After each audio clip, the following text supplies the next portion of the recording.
Welcome everyone to the final super weekend of the PUBG Mobile Pro League Arabia 2021 spring season. My name is Highland Wolf, and of course I'm joined once again by the beautiful Professor Tarzan, and this is the penultimate weekend we are now at here, Tarzan. It has been 3 weeks to this point, but now only 16 teams can advance, and we're already getting to that finals. Very, very exciting as well as heartbreaking actually at this stage, because we already know some of those teams can't make it. Of course, we've got one team disqualified, another team that definitely not making it to the finals because they missed the super weekend when they really need those points, through the super weekend points. So we are down to just a good amount of teams, and but we've got some upset coming through as well for this week, especially SUDOR not making it into this third super weekend.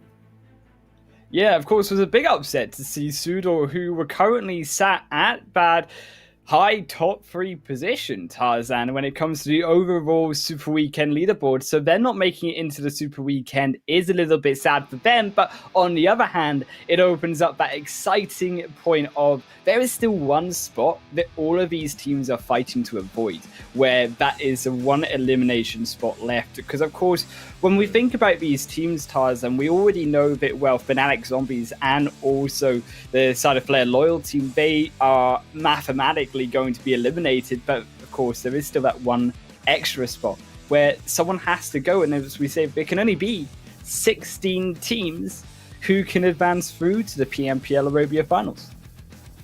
So I think the very interesting thing to see here is not just who can make it to the top. It's about those teams who are around that bubble to track how they've been performing in that league play in week 3 to see whether they can carry over momentum or whether they can bounce back if they don't do so well, to really get some of those points in here. And we talked about how the league play can be very different to Super Weekend play because you are playing against the same teams for 15 games. And that really changed the procedure when it comes to preparation, the mentality setting, the adjustments that you can make between game, and therefore, the excitement that we're going to see on screen as well. And I think when we obviously talk about the overall standings and we talk about the excitement, we should also take a little bit of a moment to recap exactly what happened during the first 2 league days, Tarzan, where it was actually, once again, Falcons who were the ones on top of the overall league stage, and then it was RTG in second place and GUNZ in third position. And we also had Alpha Legends, SCYTES following up just shortly behind them, but a very close call for actually the likes down at the bottom of the leaderboard, where it was Real Tiger 9 on that last position, just dodging out by 2 points of avoiding this Super Weekend, a much needed win for them, especially considering that they need to pick up every point that they can muster in this Super Weekend as well. It's also, we're starting to get into that environment where we need to start forgetting about what happened before, because it's about, first of all, who's going to finals, but let's not forget about the momentum building up into who may get these 15 chicken dinners in this last Super Weekend as well. That is 15,000 US dollars almost, right? That will go into these teams' pockets. So that is, once again, we talk about how that could change the gameplay. Do we go for the points and make sure we go to, those finals, or would those 1 or 2, chicken dinners matter more to the team? Yeah, when you talk about that, right, it is going to be so important for every team to be able to not only get points, but also be in contention for, as you say, that roughly $1,000 per every chicken dinner win that these teams can pick up. But as you can see, of course, on the leaderboard here, it is these bottom place teams that are much needed these points, with likes especially here, Fate Esports, who are still sitting so low below all of the rest of the other teams, and Rad there as well. That big gap between both of those 2 teams towards Galaxy Racers is going to be a big challenge for those 2 teams to be able to come back. I think it's so important to know that there is a great point separation between Rad, Fate, between them two, right, with Galaxy Racer, it's a good 20, 30 point. It's very huge, like that difference in a way, but it's also something that you can make back in 1 to 2 consecutive good games, right? But Arab GSG definitely, less, how should I say, less disappointing, like should that be the term, like in that third week league play so far. And they need to see what's been working better in the third week and see how they can bring it to here, because as far as we're concerned, in that first super weekend that they played, they were at that bottom. There's just no way to justify kind of how they play, but we are seeing more hope right through that third week, and they better really like carry that over. I think overall it is about these teams being able to grow across the competition here, and that is what we can speak of when we talk about the likes of Arab GSG. Now, Arab GSG, they did finish 11th in the overall standings, but also when we think about the likes of another team that needs to pick up points is actually, of course, also the likes of the Snipers, and we'll get to them in a minute as we also head into even more stats for even more teams. Is Tarzan, we will be looking over at the side of Falcons Esports nonetheless, and this team overall has been winning and dominating over the majority of this competition, and no surprise to see them once again at the top of that league play. Well, you know what? They just had so many points in that first super weekend that they dominated. But their story is just so much of a roller coaster. It's really hard to expect, like what to expect from them, literally, because second week they missed it. Third week they were on top again, right? So I can't. Okay, maybe they have this pattern where they do bad in league, then they do good in the Super Weekend. Now that they've done well in Super Weekend, does that mean that they may do not so well in Super Weekend, or are they going to be even stronger than Week 1? If they actually do, like for that latter case, it's going to be so crazy.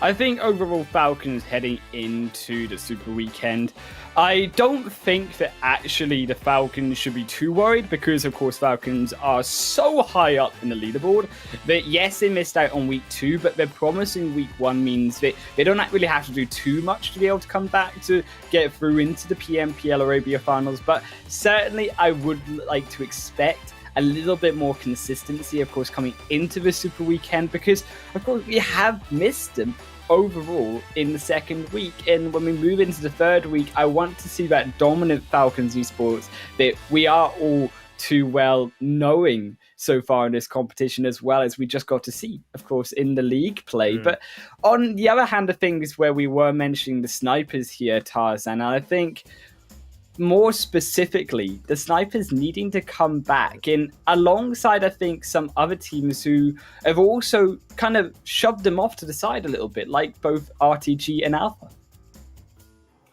You know what, like RTG and Alpha, they are overall, now that we had so many teams, okay, but either disqualified or like missing super weekends or whatnot after dominating 1 week or one phase of that week, and RTG and Alpha Legends are looking pretty good. Like I have to admit that we're not very worried that they will miss super weekends.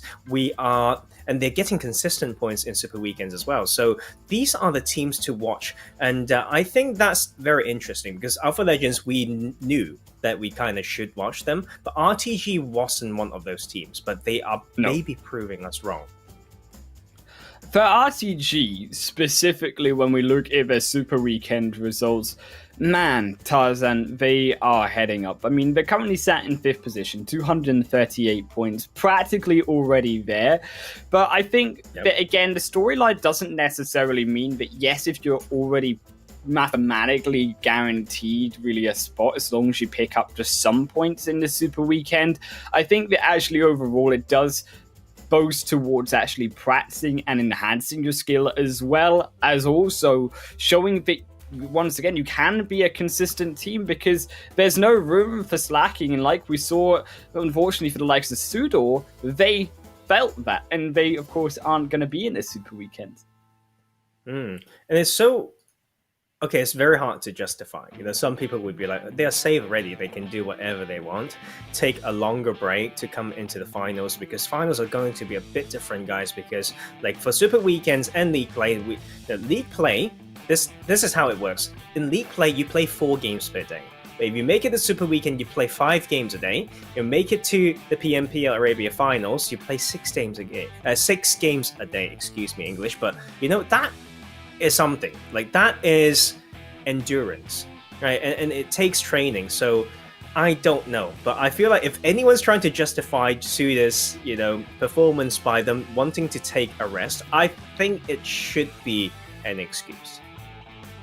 I think no surprise to see teams maybe put on the break just a little bit here going into the Super Weekend if they obviously do have lots of points. But on the other side of things, I will get to the point here, Tarzan, of the Snipers, where they are so far down, and they actually picked up in this 3rd week of League Play 68 points, which is more than they've actually been able to muster in last week's Super Weekend. But I think that difference is not huge enough yet. Like, if we just look at all the points that people have been getting, and knowing that there are teams who have also played 15 games that are in the 100 range, then Snipers need to catch up. Like, right now it's not about doing better, just better.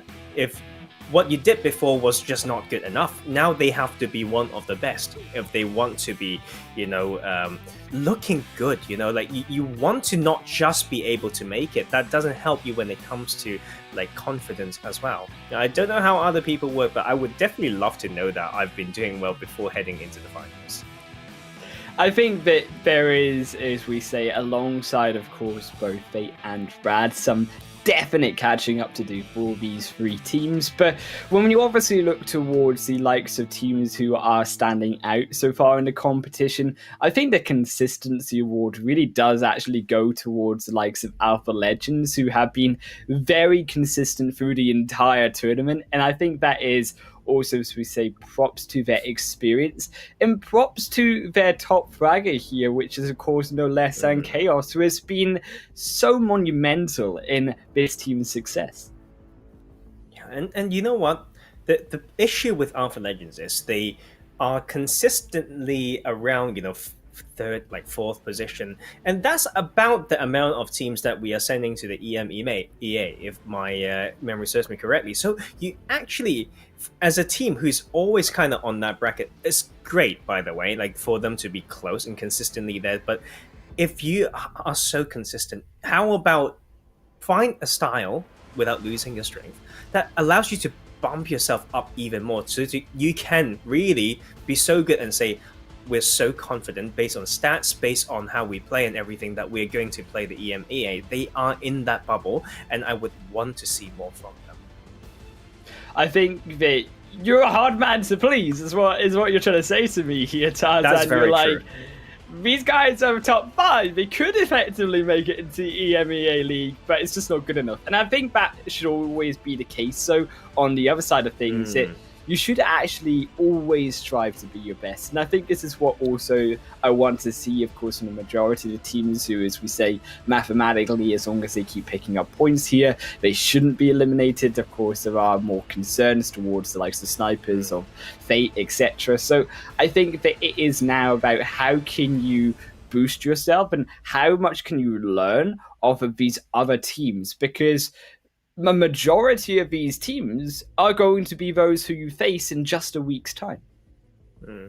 And you really hit the head on the nail there, like that. Yes, I'm hard to please, but sometimes it's hard because like what we want to see is growth, and growth is never easy. It's really out of your comfort zone. And I know some teams looks like when it comes to points or the history of the team starts a little bit slower or later than the other teams, but as long as you're progressing in the rate that you feel like you're accountable to, right? Then it would be great. Like, let's say you get a lot more support when it comes to sponsors and infrastructures, and you're not growing.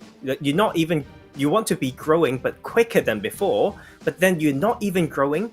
then we are lacking a little bit, right? So we're looking for these growth, and one of those teams, definitely the Snipers. They've got points to chase. They've got very, obvious weaknesses, and they have to bounce. And you talk about lacking. I think this is probably the team, of course, not just statistically, but I think over the competition who have been lacking that oomph to really push them over the edge against all of these other teams when they go up against them, because I think they really did slip a little bit even when they kind of barely made it through into the second Super Weekend.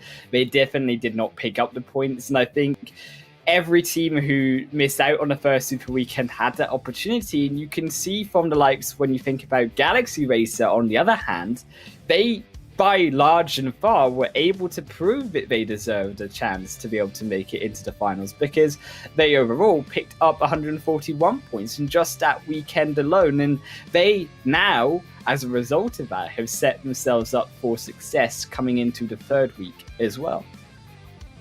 Let me check one thing. Yes, I have to give that credit to Galaxy Racer, because that was a great run, like from that week. Still 50 points or something, like below like Falcons when it comes to a week record, but it's still very decent.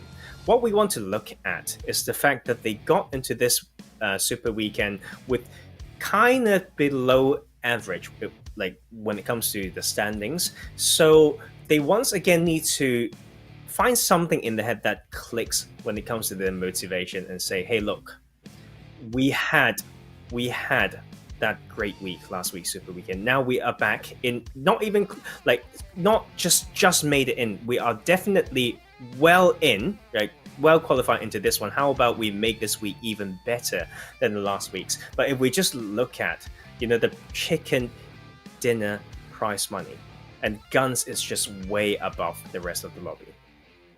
I mean, when you think about the prize money overall here, Tarzan, GUNZ, yes, they've got 6 wins so far, but I think also credit to RICO Infinity team, who we wanted them to grow, and they certainly did grow a lot through the second Super Weekend. When we think back to their final day of the Super Weekend, when week number 2, where they got that 83 points, really did save them from what would have been a very dire week overall, and would have meant that they would have had to pick up more points in this week. But I think that because of that, they have proven themselves enough. But I think that when we go back to the consistency, this is a team that I'm also looking at that still needs to prove a little bit more to me. And when you talk about being hard to please, I think in this case, I am also pretty hard to please, because they have done well, but they've not been a clean ride all the way through the Arabia PMPL.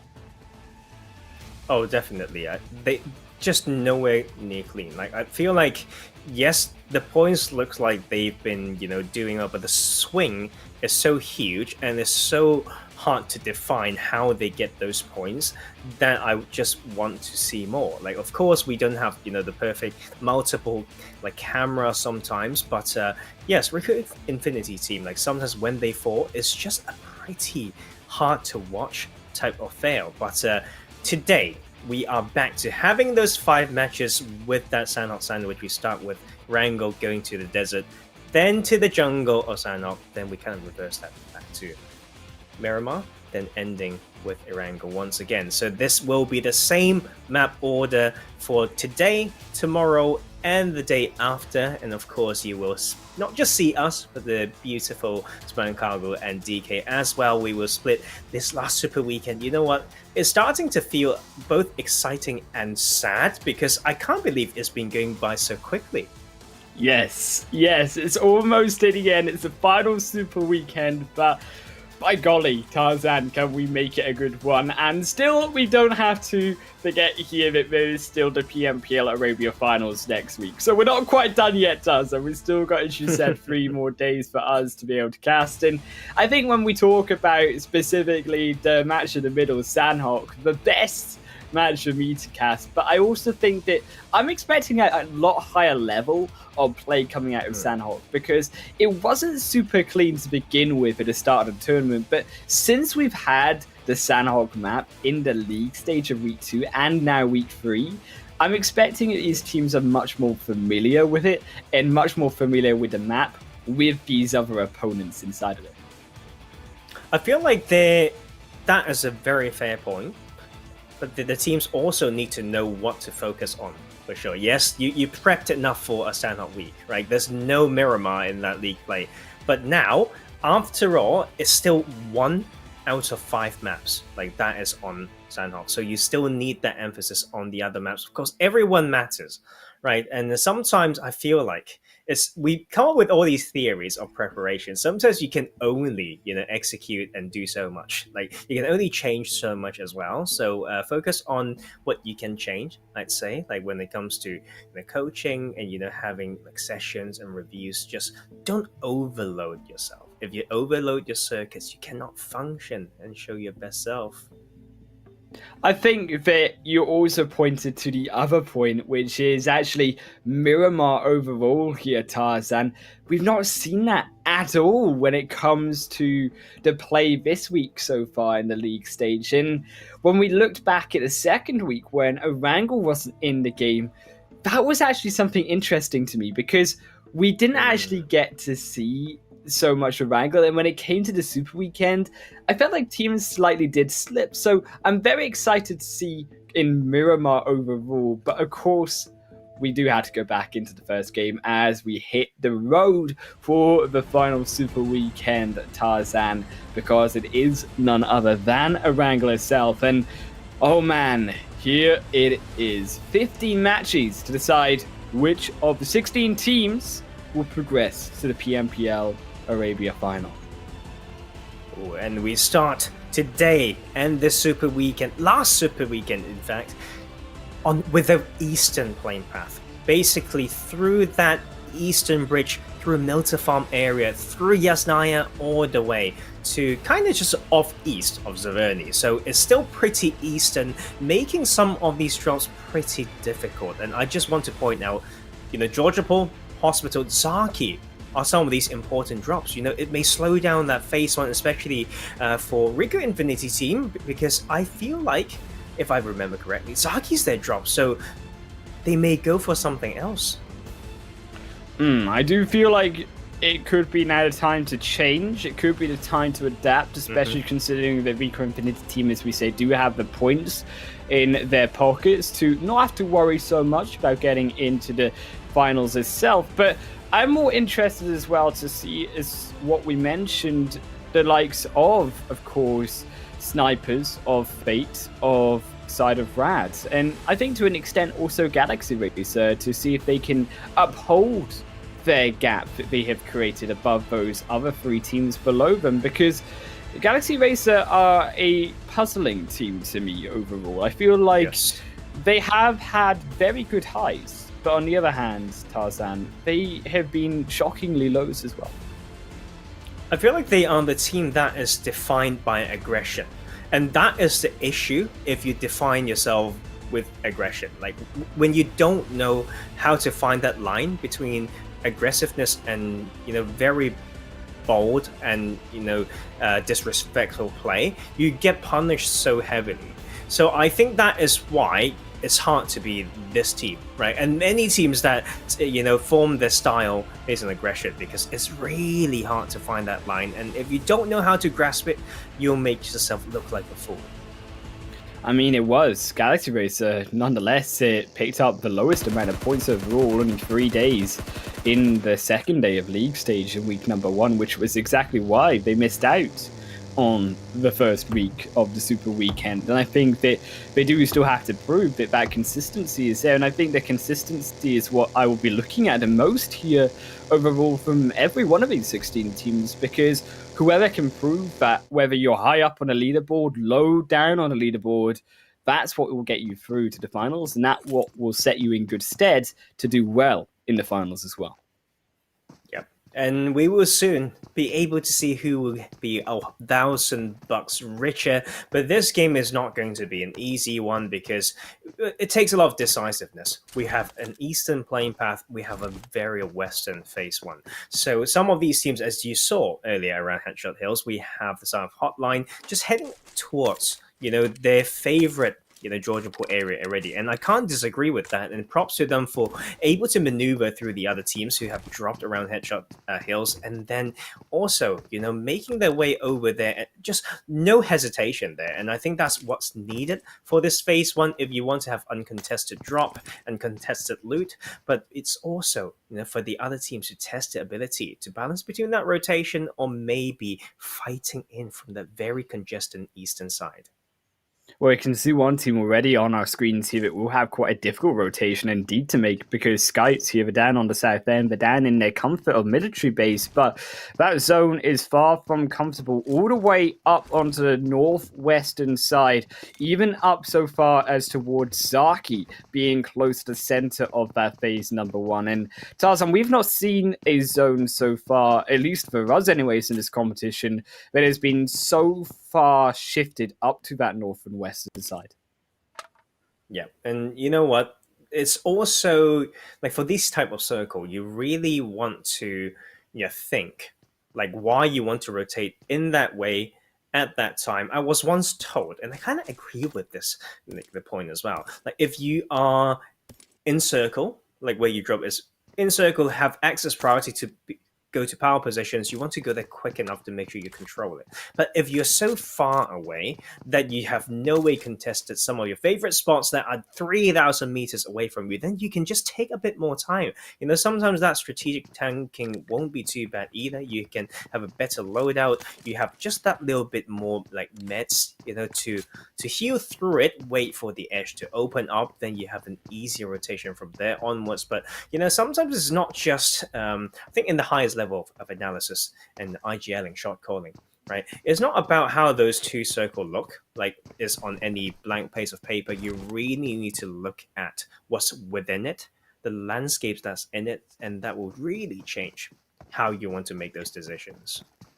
And of course, we do have to keep in mind a reminder as well that RT9 are currently sitting from the league stage at the bottom, but also RT9, they are still very low on this leaderboard. And I think it is props to them overall being in now their third super weekend. And I think this is also speaking to the somewhat consistency, I would argue, of the Real Tiger 9 squad. They have been able to make it into every week, but it has been necessary for them to make it in every week, because when we split their points on average here, when we think about where they are currently sat, it's actually only a total of 147, and as a result, it's only about 74 points per week that they have been averaging. Yeah, but the thing is, so they've got the lowest average point, like for those who have played both super weekends. But if you consider the game average for those who only played one super weekend, they are not the worst, right? They're not the worst, but No. You don't want to be, in that sentence. You don't want to be compared to whether you are just better than the worst. You want to be a lot safer. And that is the problem as well, Real Tiger 9 doesn't really have much surprise factor right now. And they just... I hope they come in with a really different plan. Like a plan that they could chew, that they could execute, and they can actually shine. There's a time for the players, maybe for the coaches to shine, to make that difference.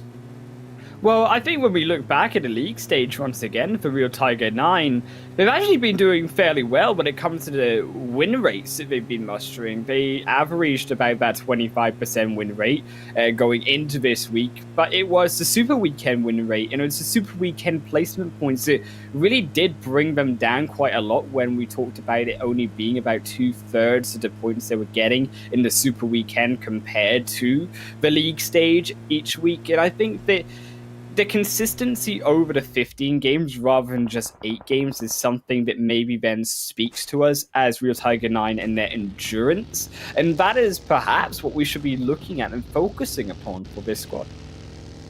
I feel like it's also... Yes, that's very true. It also is because the fact that how they perform in those 15 games are how they perform in super weekends. That means how they perform in, the games that you play against the same team. So it's under that bracket, under that type of preparation, under that type of format, and that is very different, to league play, where you have basically a different lobby every single game.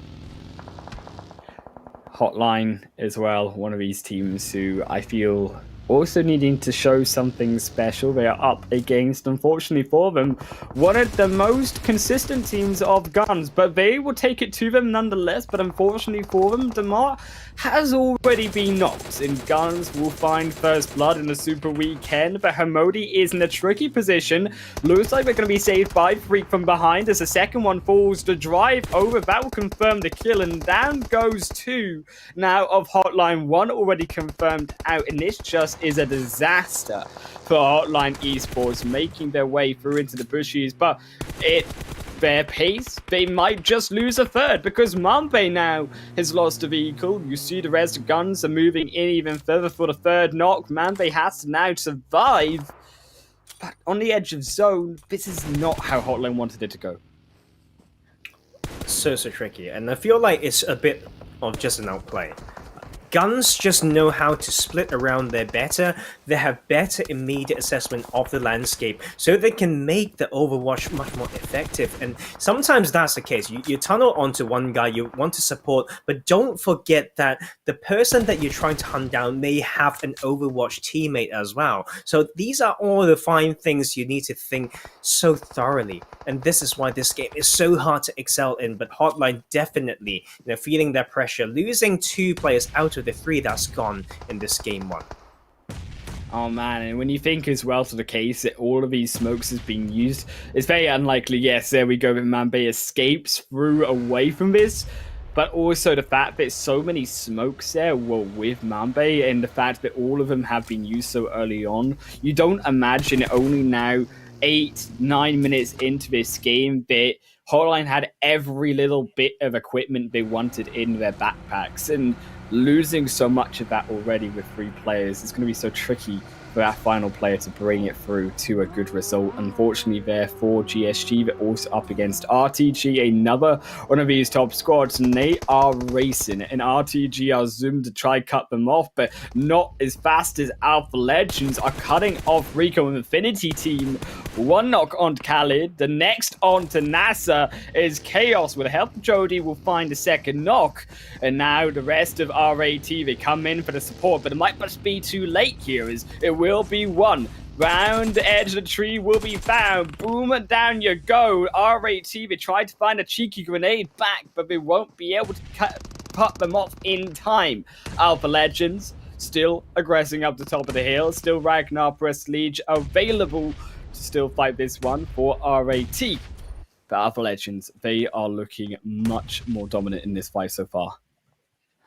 Which is actually something that I don't expect, because think about RICO Infinity Team's drops. They are so used to dropping Zaki, and this will be a spot, right, that they will definitely hope that they should definitely know if it ever shifts to this direction, because it's in their favor, it complements their drop spot. But to hold such points and such spots and not being able to hold it, that's very worrying, to me. And I think this also because they might be very fixed with their way of playing this, and it's so rarely that it shifts here that they have not been really practicing how to hold this hill. I think that specifically when you think around this northern side, it is quite shocking, as you say, the fact that this is their comfort spot more than everyone else. RAT, they are the only team that drops in this northern section, and as you say, it does shift over towards Zaki, and this is, if any game, it would be RATs to win, but of course they are only the duo, and Alpha Legends have denied possibly that away already in the early game stage, and I think that this does speak to the upsets and of new challenges, and of course Alpha Legends trying to rise and be even better than consistent. Well, they need to find a way in now. Shouldn't be too hard for that shift, but for the teams on the southern side, around South Georgia and Hospital, that is nightmare. I feel like we will see these fishes. I feel like it's without a doubt. Some teams will go through Georgia Bridge. Some of those teams will try to, hunt down and do some bridge camping. But you can see Falcons didn't worry about that, right? They didn't even think about the fishies. They just want to play dead center. And on that hill, it's definitely possible if they have a great skill and a great split coming through. And you can see NASR and Alpha Legends both on the move at the same time. Not easy to rotate through here, but they have arrived, Zaki. I think it is also surprising to see that teams, yes, are going to play so congested around these compounds towards the center, because there's always the availability to play along the coastal line and much more towards the edge of zone. Because keep in mind, the way that this zone has gone, you could play towards that south edge, still assume that you get the zones in your hands. So for the likes of Fate, for the likes of iKURD, yes, you fight around Georgia Pole, but you do have to remember that that's still on the edge. You might want to find someplace more centralized. And you know what? I shouldn't say I'm disappointed in GUNZ, but they were so decisive in a scary way. They just went for the swing. Like, they are so scared of crossing that Georgia Pole bridge that they will make a move that eventually leads them to losing all their vehicles, before phase 3 finishes. And that is crazy to think about. Like, when you leave that type of position and play around those type of landscape, that is not you're just losing so much key resources that can increase your chance in winning this game. And this is the super weekend as well. You don't just want to get some points, you want to win it, because there's a prize money behind that. It's the fact that you cut off all of your mobility here, more specifically. And when you are on foot, when you are in such a tricky position, and this is also similar to the likes of snipers, I think, as well, who need to somehow navigate their way back onto land, possibly as well. These teams, they're hoping that actually the zone, for the meantime, stays for the next phase inside the water, because if this zone shifts up towards the northeastern side, this is really bad. And yes, it does actually neutralize towards the full mass of that island, which now puts the pressure on all of these southern teams, and also to an extent Galaxy Racer, who still have to cross that bridge and still have to contest against all of that congestion and all of these teams down in Georgia Pole. Yep, and you know what? SCYTES also made something that is, I feel like, justifiable, right? They tanked the blue to go for the other bridges when people would probably give up on gatekeeping them, right? But there's so many ways to play this map is actually crazy when it comes to crossing. But what also interests me is how Sniper plays. They were floating in the water on that southwestern edge. Is that the way that you play? For you to gain a spot, I feel like that is a little, unless they've lost too many players already, then that's fair. But it's just not really the type of mentality they want to come in. Exactly. Yeah. I think it's a passiveness when you're so low. Ownership. Right? You're so low on the leaderboard. Yes. Fate up against RICO Infinity team as well here. Tarzan down towards the south side, and although we talked about the congestion on this south side, what really scares me is the congestion towards the northern side and the possibility for Falcons as well to maintain their position and be able to pick up the plethora of kills that they would be looking for in this first game. But nevertheless, it still is going to be iKURD up against Galaxy Racer for the meantime, with Falcons all the meanwhile overlooking them. Even Fate now joining in as the fourth party on the other side. And this is where it does get scary. On the edge of zone, where you're predicting that it might even continue to shift up further north. You might even have an extent of fifth party of GUNZ moving in, overlooking as well. In Galaxy Racer, they found themselves caught in the middle of a fight they do not want to be. It's really tricky, committing to City is always hard. If you do, you need to know why. But look at RT9 defying our expectations, landing the double nade onto RTG. This may be the pop-off game they need. Man, RTG, that nade into them, the molly to finish them off. But they get a little bit too hasty, and now they get knocked. Still members alive for RTG. Finally, as he goes down, RTG Sports eliminated, but not before they slow down the next movement that RT9 will make. It's Galaxy Racers still in this tricky dilemma of where do we go? Who do we decide to fight? How do we decide to possibly need to move into the next phase? As phase 4 is going to close up in phase 5, this is where it starts getting fast-paced. This is where it starts getting scary. I think this is very weird timing for Galaxy Racers to use utilities. Just wait for the zone to pop. I feel like to know how to use these utilities with the info from the news circle to help you make the next move. Come up with that tactic using that. That makes everything more predictable. But if you just use those utilities before knowing what the next step you have to make for yourself as well, it's going to be really hard. So look, now they can kind of just avoid the team that they've been smoking up just a little bit because they've got just a slightly better way to enter the zone. Can see the top of those kill leaders. GUNZ leading the charge with 5 kills between Freak and Hamodi respectively. And also Falcons, they could rack up a serious amount. Still that mountain in play, but on the rest of this zone, Tarzan, it's all those open fields. It's that tricky position that these teams have to play where it is going to be that more flat zone with still that high ground in play. That if you do go to the high ground, you still got to anticipate that teams will be all over that. That they'll be all over the position to rack up those kills. As HOTLINE as well fall down, 14 teams now remain. iKURD looking for the reposition as they are all too aware. 175 meters outside the zone, the blue zone right behind them. They need to move. Oh, they also just need to move a bit earlier to get info. Right now, they are making those shot stops as needed now, but they are under really huge time constraint. But I think this position is so huge for Falcons, and now NASR joining to that hill as well. This is a good chance to frag. A lot of these teams will need to go through this.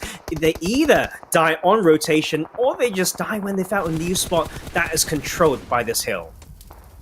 Galaxy Racer still stuck in a position where they left off. SCYTES finally go down. The rotation around alongside does not work out for them. GUNZ as well, possibly even losing Lord. Hamodi already knocked. There's realistically no more chance to save their knocked player. They send the rest of the players in towards the zone alongside iKURD as well, looking towards the summit of that mountain. Falcons under heavy fire means that they have already lost Never Alone. They now have only 3 players remaining. iKURD as well, still stuck summiting. Fate has to defend against Galaxy Racer. Yes, they do. Galaxy Racer now eliminated as well, which leaves us down to our top 12. But still, GUNZ could be the next one falling out. Damar facing off against the 1v2. Now Last comes in for the support, but Damar finds the shots first. Doesn't even need to help Tarzan because GUNZ are out. Oh, you know what? Falcon know exactly what they're doing. They're so confident in keeping 3 out of circle to farm as well. Although one of the anchor players are now fallen, they just know exactly. They set up here for the past 2 to 3 phases, and they know exactly what to do. And we are now waiting for that next shift. You can see no one wants to touch that center belt. Snipers feeling the pain of taking the ocean way too early. Fate up against RAT. That will be them going down. Surely you gotta imagine on the edge of the zone. Phase number 5 is still shifts even further. There they go as Ragnarok stays alive for Fate alongside the teammate. Means that 2 players for Fate can still look to get up more and more points. But it's still so tricky. Practically, I think even virtually here, 0 players inside this phase 5 zone, Tarzan, means that everyone eventually has to move, but no one wants to be the first guy, because we all know how that ends, Tarzan. We know they get popped. I think it's very interesting when it comes to what these teams need to do. I think looking, maybe using third-person peek to find the next cover, then smoking it first before going in is so important, as well as using your current spot as long as possible to kill any enemies. But all those, it comes down to that synergy, that IGL, that big brain play is now or never. Alpha Legends still behind NASR, but Hassan has to take care of so many players. And Navo getting knocked means they've lost the anchor from behind, means that now Alpha Legends slightly more free reign to take these knocks, takes down one of Rad, but in return, they keep one player alive. Sada finds a knock through, Jody goes down, Jody confirmed away before Sada falls to the blue zone. Rad now fall alongside as well. Still, no one inside the safety of the blue, now only just Real Tiger 9 entering in from the eastern side, but can they defend as Falcons summit their way further down? Real Tiger 9 though, they're going aggressive, they got 2 players up front towards the middle, they're looking to control, meanwhile Fate looking to control away iKURD. As a so low, but can they keep Helmet? Can they use this extra player to be able to keep themselves alive? But from the backside, it's Real Tiger 9 that eliminate Fate. And it's Real Tiger 9 who we said needed to get the points. Here they are. Oh, they are playing so... Okay, of course they've got the zone as well. They moved in at the right time. They took the perfect spots, and then they just take it bit by bit. This is them doing so well this game, and they control the eastern half as well as that center belt. You know, those are brilliant play from them. And finally, if we've eliminated all the teams that will only get 1 placement point from this point onwards, it will be 2, and the team that will take those 2 points from placement is Alpha Legends. From taking down RTG to controlling the zone to taking down Fate to possibly even taking down the top player out of the league stage this week, Falcons. RT9, they are on the roll. They have everything in the hands to do so, but they have lost 1 player. They have to still be careful and understand there's still 4 other teams alive, but 10 kills make that now 1 less team to worry about, as iKURD will also drop. Make it 11. As iKURD, joined by now NASR, will fall as well. But can Ramek and Surprise defend against Falcons trio? Damar goes in the vehicle, but might regret that play. Goes down to Surprise in the off angle. GSG, meanwhile, just holding on for now. Do not want to make the fight. Do not want to make the play. Go stealthy and hope they can clean up. And Surprise doing such a good job here, putting pressure onto the revive, at the same time keeping the awareness to his weak side from GSG. So this is brilliant play from them. They've got a good 2-2 split as well. As long as they know what the next spot is, they can make magical happen. Brilliant re-knock there from RT9, but Surprise finally goes down, never alone. Barely alive, 2 bullets left in the Uzi as YaLLa now wakes up, assassinates a second member of Falcons as they still snake their way in. YaLLa might have upset this game just enough to allow RT9 the victory before they go down, finally in 4th position. Falcons now just a duo as Damar falls down again. Never alone, barely alive. Last the only real member there, but they also go down. A double knockback for RT9, but we're down to just 2 players. 1 and a little bit of a sliver of a second as a Arab GSG. They're trying to now clean up. But can Arab GSG take the victory? Can Arab GSG take a ever second now chicken dinner win in the PMPL Arabia? This is their chance. 2 on 3. Falcons have been lost. Arab GSG, they reset for the fight. RT9, Ramek, Surprise still alive. Surprise has been so crucial for now, but that grenade gonna split them even further apart. The blue zone coming in behind Ramek. Their time is limited. So huge for both these teams. GSG, not a single chicken dinner yet in the Super Weekends. Last time RT9 did it, we weren't that impressed either. So there's this huge momentum swing for the lobby, and we're down to these 3v2 with that number advantage going over to Arab GSG. But none of the grenades are landing here for GSG, and Surprise is getting closer. But the off angle, there's just too many angles here for RT9. Finally, they might have found him. The roll through of the grenade just lands on Surprise. Surely, no, it goes over. Still, Surprise alive. They found one. Ramek has found the off angle. The smoke's protecting them still. The vision not there for GSG as they try to defend their position now for the revive. But still, RT9, they're closing in. This is the 2-on-2 matchup now between both of these teams. Still, though they have lost Surprise. Now it is only going to be Ramik. Bayat does confirm the second player. RT9 Ramik has to make the miracle play to 2v1, but it's just not enough. Tarzan, as they fall down, GSG take the first ever Super Weekend win for them in the PMPL Arabia, and props to them for cleaning up that final bit of the fight.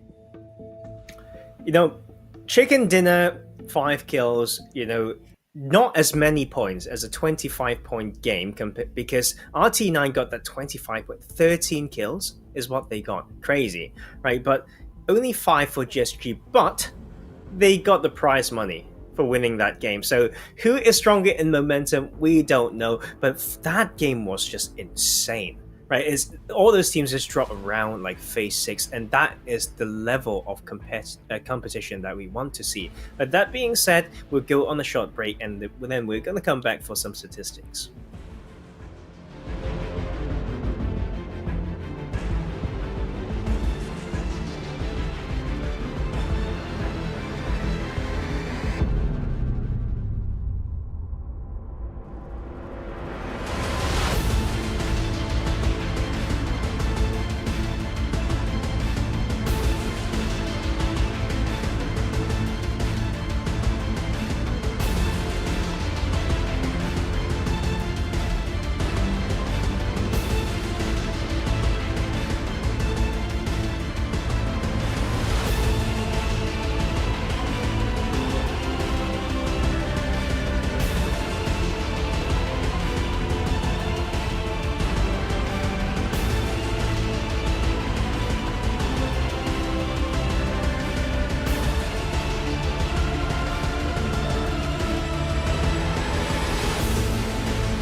Welcome everyone back to the PUBG Mobile Pro League Arabia 2021 spring season, where we've had the first game of the final Super Weekend go through to Arab GSG picking up their $1,000, but as well a big thanks to Nimo TV, the official media partner of PUBG Mobile Pro League, National Cup, and Campus Championship in 2021.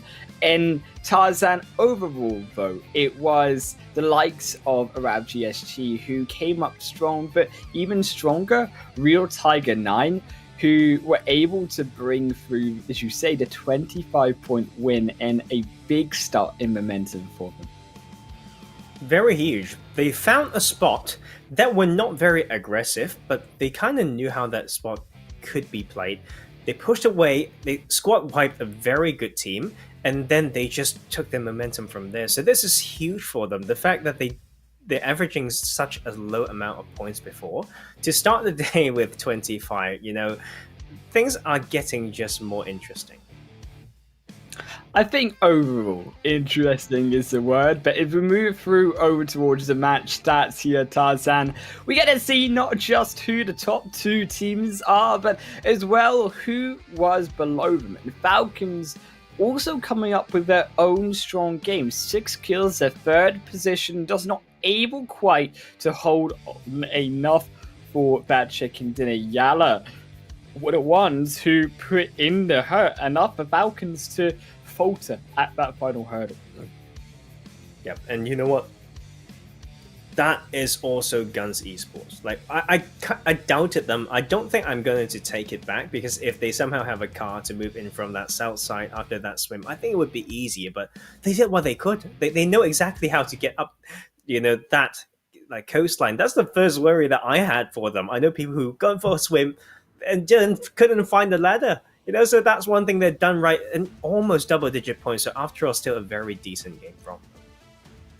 And as well, we do have to keep in mind on the other side of the spectrum here, though, not so good game from the likes of the Snipers, but also when we think about the other likes of these bottom teams as we move through into the highlights of also Galaxy Racer, who, yes, they've had a brilliant second week, but this was not their game today as alongside Snipers. These two teams still an area of concern, and I think also Rad joining in on that boat.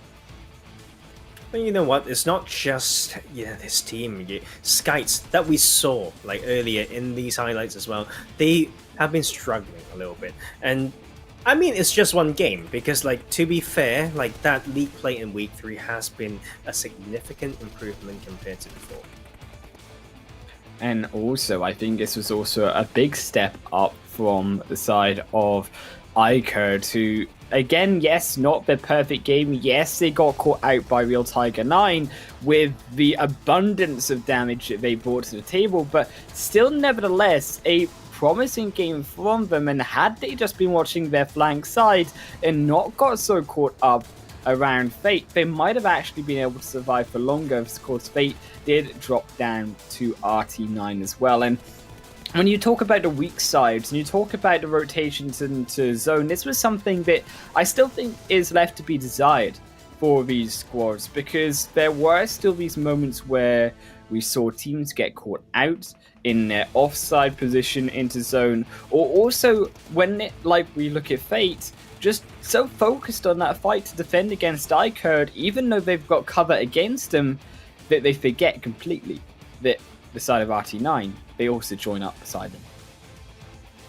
And you know what, just RT9, I feel like there hasn't been a game like this from them. Like, not in any stage of the tournament that is easy to remember, that is like clean with the individual plays, very calculated and confident.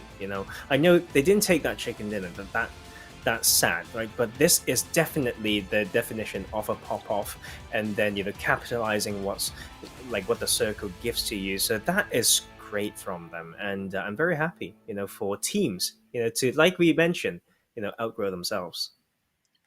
I mean, whatever they've been putting in their tea, whatever they've had for dinner, Tarzan, they need to keep eating it. They need to keep drinking it, because it is doing wonders for them. To see this momentum carry through to Real Tiger 9 in the next match, which of course is going to be on Miramar here, should I say, because it will be on those desert dunes that we've not got to see so far this week. We've seen plenty of Erangel, we've seen plenty of Sanhok, but the desert itself, it's been on a hiatus, and these teams need to get back into the swing of things. And when we look at previous games on Miramar, it has, yes, been about the positioning, of course, but I think also about the timed aggression when it comes to this map as well, where we see teams either go in too hard or too soon, or just not also willing enough to be able to push when they have the opportunity to. That has really brought these teams down sometimes in their points. I feel like Miramar, of course, at the same size as a map, like as Erangel, also test teams, I should say, when it comes to how big they want to play some splits and when they tighten.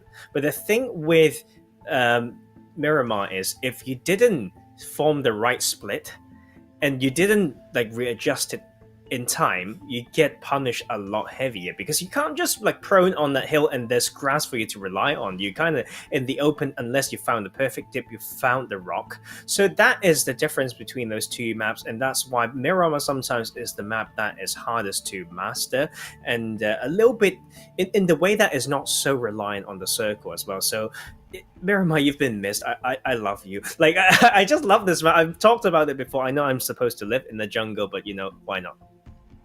I mean, you're far from the jungle when it comes to loving Miramar. I mean, I'm still to see an Oasis zone, hint, hint, game. Can we have an Oasis zone?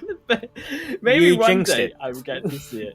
I hope so. You know, I've jinxed it. We're never going to see a single one now today, or forever in the entire competition. But if we do get to see one, that would be lovely. But as well, I think when it comes to the zones and when it comes to the positions, I've been actually interested in these teams not opting to go for the likes down towards Chumacera, towards the likes of the southwestern side of Miramar, which has been left a lot open. And where you then look at the congestion towards the eastern side, towards the northeastern side of this map, that could be something that these teams could change. That could be something that these teams who need to pick up points could go towards. You know what? One team that I want to mention would be SCYTES. They are playing better in the league play this week, but this league play in week 3 didn't include Miramar. But their Miramar drop is Campo Militar. But has that been working? It's like, no, yes, no. Because they've got one big win when they were able to end around power grid, but that's about it. And it's not easy. And I've realized the rotation path's pretty predictable as well. You know, a little bit of anti-clockwise, giving tips to hunt them down. Didn't do it, I'm joking. But sometimes when you are do it in such an obvious and predictable way that I could tell, like without really particularly, finding out how to hunt them down, they need to, have more ways, no methods, some versatility. Well, we talked about that versatility, right? Where you drop somewhere completely different. And I think it also speaks to the fact that when you see SCYTES so far in a corner of Miramar, it is always going to be tricky to rotate out of that corner, and you're always predictable in one way or the other on which you decide to go. So I think that they definitely lock themselves into a literal corner when it comes to decisions to make on the dunes. But as well, I look towards the likes of those who drop down into Picardo, and we looked initially at Zombies, but Zombies aren't here anymore. So the most central spot on the map itself now open for these teams to take if they wish. That's actually a point that I wanted to talk about, but you mentioned the team name as well, but I was trying to go for a Voldemort type of mentioning, but yes, we had the team who used to play Picardo, but it's no longer in here, so teams would definitely know that. But that's the thing, it's also a little bit of a bet to know maybe some of these teams want to take this position away as well. But before that, Blue Tiger 9 with their stats from that game and surprise, they're kind of not surprising for me, because I feel like out of the whole squad, he's been the one that has done most work, right, and have made fewer mistakes, compared to maybe, I feel sad saying this, but for example, with C Jigsaw having a lot of screen time as well, but sometimes the trigger discipline is not, refined well enough. Like, he is such a good fragger, he can spray and all that, but he puts so much, he kind of forgot about the cost of him, opening fire kind of all the time. I mean, when you look at PMPL, Tarzan, everyone is a good fragger on every team. Oh, that's true. That is to be expected. You have to be good at every other small thing, and that's what makes a fragger so exceptional. And that's when we look towards the top teams like, obviously, FalconsEsport, SUDOR, of RICO Infinity Team, of Alpha Legends. These teams are the top RTG as well. Yes, they have their bad games, but for the majority of they've had their good games. And actually, when they have had those good games, it's been these small little details that you don't expect to see out of these more lower placed teams that they should be picking up on, and they should be wary of now heading into what is much needed points. And it's so hard. Like, I feel like one of the reason why I love, casting and talking, learning about this game is because the skill ceiling is just so high. Like, once you are done with more of these small things, you need to kind of unlearn and then relearn something when the meta changes as well. And that is why it's so fun. And but as you can see, as per the current meta, like even PMPL players can struggle, and that is why all of you who are studying under the wolf and the professor can have a chance if you have your notebook ready. And yes, we are waiting for that game and just can't wait. It's been missing Miramar for too long now.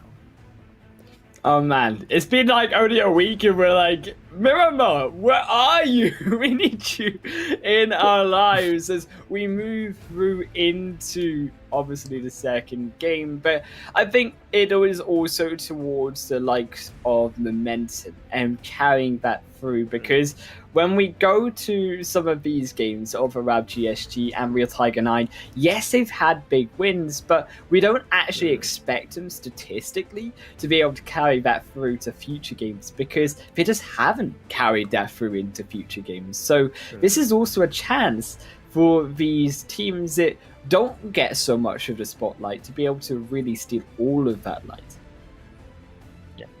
But we have, more games to go to really build that database, and definitely one storyline that we're looking for is between Arab GSG and the Snipers. Both of them need points. They can eliminate each other for that finals, but let's head into game 2 for the day. And it's going to be, that plane path game that we may play. And I'm going to let you do this. No, Tarzan, why? You put like the most tricky one. It's like craters and everything. Oh man, I think we're heading through past El Pozo. Yeah, well, I was gonna say El Pozo here. Yeah, it is past El Pozo towards the left of us, because it did look like it. But we're heading down towards Minister Bell. Tarzan, I feel like you're like, I don't know this one, so I'm gonna pass it over to Highland Wolf and then steal him away. That's what I feel like you're doing. That's my excuse. Okay, you know what? Like, I actually could see like the Crater Field Mountains, and I could see El Pozo on my left. So, but if that's exactly something that I've done, I would definitely tell you. But you know what? Next time you get to ask me the same thing, and you're pretty mean sometimes, Tarzan. Oh, come on. Okay, how about this? You can ask me that same thing, and we will play this game, on eco grounds. But we have that best of 3. Western plane. Yes, best of 3. No, we start clean. Okay, we start very clean. And same for some of these teams. They have to wipe a lot of their understanding clean, because if we remembered last week properly, there are so many Miramar games that are pretty Eastern heavy. And now we have a Western heavy one with a pretty center, but off to the north side. Phase 1 circle, so that Eastern half is completely empty as for now. Let's see who will go over to that side and how these teams are going to play it. Oh man, when you look towards this zone though, interesting because of the fact that it doesn't actually favor so much that plane path. So when these teams on the south side, who we said had this opportunity to drop down onto Minas Sur, they could drop down to Valdemar, which are more open statistically. This time they get a little bit baited. They got to move all the way back towards the north side, and fortunately for them, there's this long line of players that stand in their way. So maybe that long rotation towards the eastern end could be an option to go for a lot of these teams who I suspect will make the slow rotation in. And the sweet revenge comes in early as well. Who would have thought that they would fight so far south as well? Is this Minas del Sur? Come on, man. But that is literally where Real Tiger 9 killed one player of GSG Arab. And yeah, sweet revenge. Sweet revenge is served best cold. Here and in cold blood, they destroy Bayat from existence. Now sit down for this one for the next 30 minutes before it gets into Sanhok later on. But iKURD as well. Now, iKURD are also the other questionable team for me, because when they do well, like a lot of these lower teams, they really do well. But the problem I feel for iKURD is that they, like a lot of lower placed teams, favor the zone. And when they get the zone, they do well. But when they don't get the zone, they can't rely on the other skills in their tool bag to be able to get to those points, to be able to get to that good position. And I think we saw that really starting out in the first game where that zone was tricky and iKURD got caught on the edge of it. Yeah, I mean, fighting into the zone when you don't have a spot is so important, and seems like iKURD is one of those teams that definitely shows some weakness, I should say. How about, room for improvement, right, in that regard? But Yes. holding a spot in the circle isn't too bad for them, and I have to say that definitely those points speak as well, kind of in that middle pack there, amongst other teams that played every single game in the Super Weekend, and they were close. Let's not forget that they were so close from not making it in Week 1. So I consider this some growth from iKURD.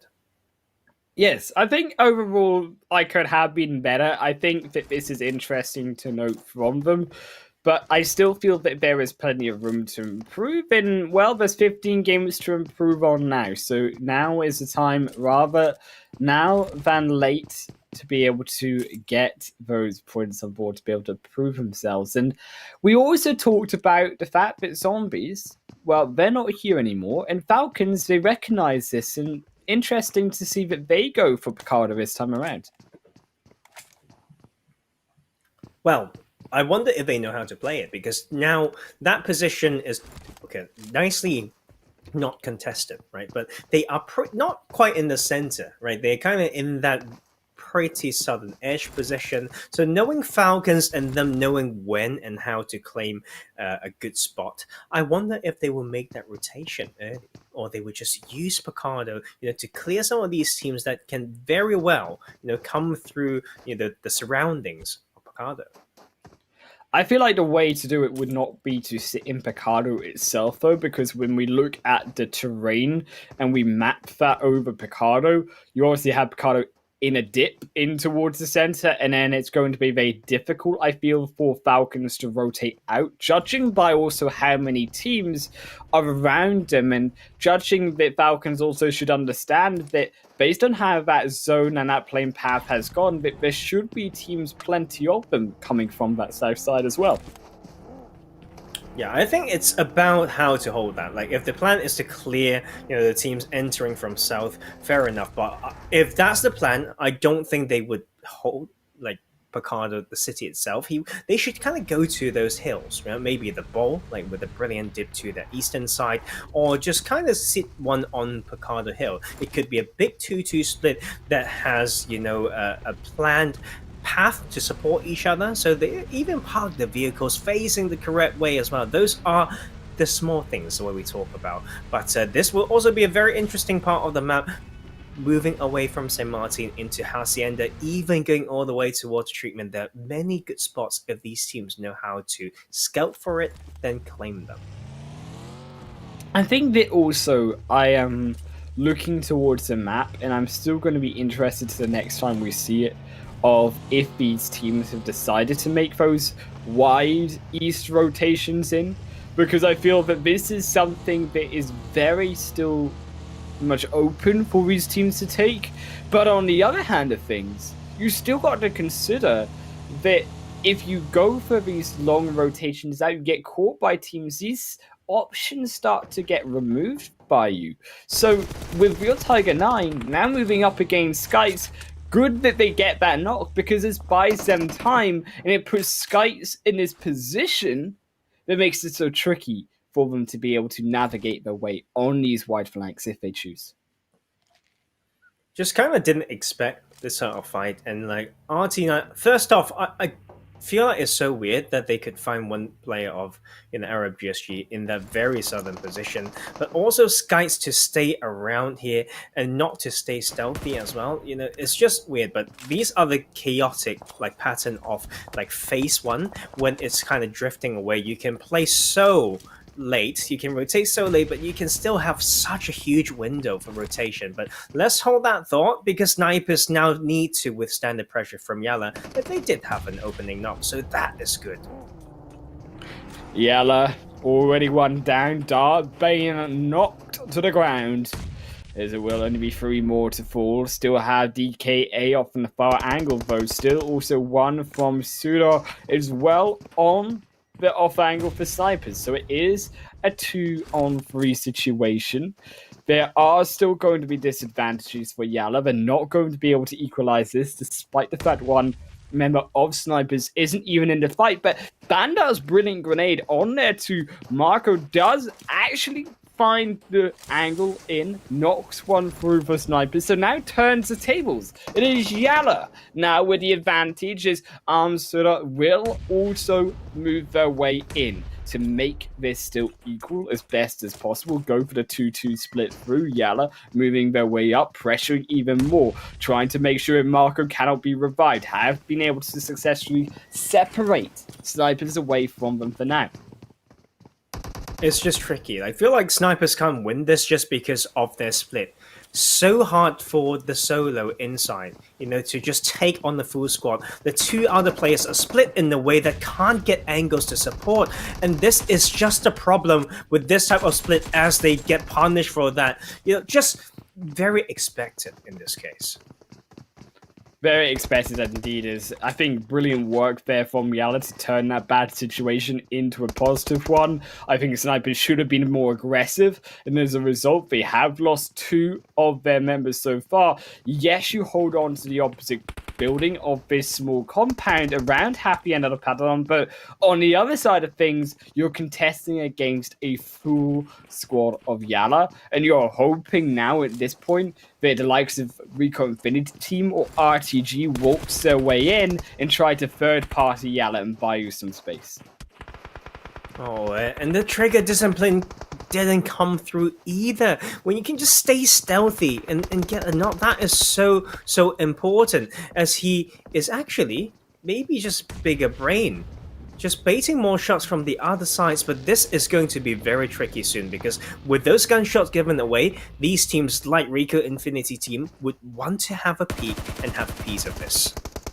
Well, RICO Infinity Team were the ones who knocked that first member from YaLLa and flushed out Powerful. So the third party is very much here, Tarzan. So Sniper, as we've mentioned, have already been able to hold off long enough to push YaLLa back. Yes, they're still in the tricky position at YaLLa, arena being overlooked by NASR as well on the opposite hill, but at least they pushed off one team for now. So Sniper, they have bought themselves, more crucially, time, and time is what they need. And you know what, that is also the issue of playing this compound. You need to know that even if it keeps coming to you for 3 or 4 more circles, the second or the time that it shifts away from you, you are just in so much trouble. It's so flat all around, so hard to find the next cover, and that is why I personally wouldn't even touch this compound, and that is how, I think Sniper and YaLLa should just keep thinking about the next step. Don't force anything, don't peek, don't lose any resources, and just, start anticipating and preparing for the next step. Oh man, even RTG wants some of this too, Tarzan. This is like fishing for all of the YaLLa members, for all of the Sniper players. The 3 members of RTG taking that triangular formation, looking over it, and as you say, this is the tricky position of them, being now also realistically in a difficult position, not only in the zone, but still on the edge of zone, possibly, depending on where this zone will shift. As you say, the moment it shifts away from you, that is when it gets scary. And because it has shifted away from you to a certain extent, you're going to have even more teams now going into the likes of Alpha, Galaxy Racer, Falcons, all looking over this compound specifically, and also looking over Happy End of the Patron, and also the San Martin Plateau still could be of use. Oh, it's crazy that it's shifting back in the reverse direction. down back to south, actually giving, those 3-4 teams that have been tanking the blue for 3 circles straight, it's just been chasing, and Fate in particular. The Fate Esports just found that spot given to them. If it just goes slightly more northern, they will have some main dips, main roads to cross. So I would really love to see them make use of what's been given to them. And this is not an easy circle at all. Like, I feel bad for those teams who made a proactive rotation to up north and now needing to come back. But they need to know what's the price of making those decisions. And right now we may have a little bit of a clash on this northeastern edge between 2 teams that we still have much hope for. Right, NASR, brilliant first week in league play. RTG overall being more and more consistent and grabbing more and more attention. NASR still searching slowly around the edge, edging their way towards RTG, but not willing to make the push, not willing to make that move. This sets off the team fight, but RTG well aware of NASR's positioning, and their positioning ready to fight means that NASR will just retreat back for now. Real Tiger 9 still overlooking in their own section of the hilltops just outside of half the end of the patron, looking of course over Rab GSG on the edge, but also more setting their sights upon this central position in zone. Because half the end of the patron has been in the center, Tarzan, it makes it very interesting in actually where these teams choose to control, because as we mentioned so many options last game, there is still so many positions in this game that could be favorable. Is Galaxy Racer also now up against NASR?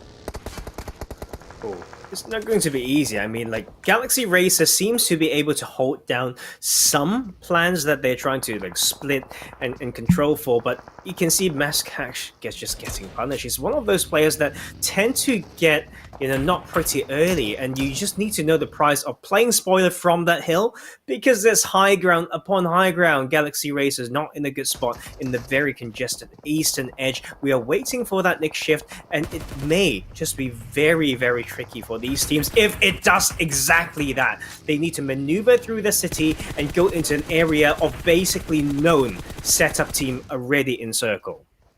Oh man, look at HOTLINE though. They might have found themselves in a hot contested spot. It's just knock after knock. iKURD sending them packing. Galaxy Racer from the other side, almost all out. Moto having some desperation plays for now with the smokes, but is the only one alive, trying to find some support, but his 2 members fall down for the grenade. iKURD come in, but Gallagher has been knocked. The turnaround for now, and iKURD also focusing on Galaxy Racer. This could be the time that they now need. Rowan also moving in for the kill. Nevertheless, still going to be the snipers up against their own fight against GUNZ. Should I say YaLLa? They will be eliminated by the snipers getting eliminated by YaLLa. iKURD as well moving in beside HOTLINE, but still alive for now. They've held off the line for the meantime. Gallagher knocked again. And this means that now HOTLINE by even more space for them to rotate in towards the zone. But this zone, Tarzan, has rotated so far away from them all. And just is once again balancing between the fight and the rotation. Can you make this rotation without that fight? If we sent 2 to make that, can we use these 2 who started in the car, to bait some shots? But for those who are still fighting in, we have Falcons trying to get some opening, but it will be 2 for 1 at the moment. Actually, probably 2 for 2. RICO Infinity already have 1 confirmed death. RICO Infinity's team, though, they do lose another. Khalid has just been knocked. Also, Falcons just reviving their 3rd man. A brilliant grenade through onto Ragnar. Mid-air snipe. Damar will cruise that one through. That's going to be the flush onto the 2nd player of our AT. NASR now the only one up. Khalid also knocked on the far side. Still about 150 meters to go into the zone, but there was nowhere for NASR to go. He has to wait because getting into that zone, it is all flat open terrain. The hills are outside of the play area. Oh, and you can see how it's a play, and that game of dips as well. Rich lines and dips will be those keys, and as you can see, we had one for Galaxy Racer, but not deep enough as a Rich to protect them as they went out at 14th place, and it's going to be pretty much a bloodbath. You know, it's all about the big brain plays, how to make use of any of your teammates. You know, maybe they're on rotation, bait some shots, make some opening knocks, opening up an area, use your vehicles, and start predicting plus scouting. So many things they have to care about. I feel like I'm almost wrapping, but this is why this is so exciting to watch.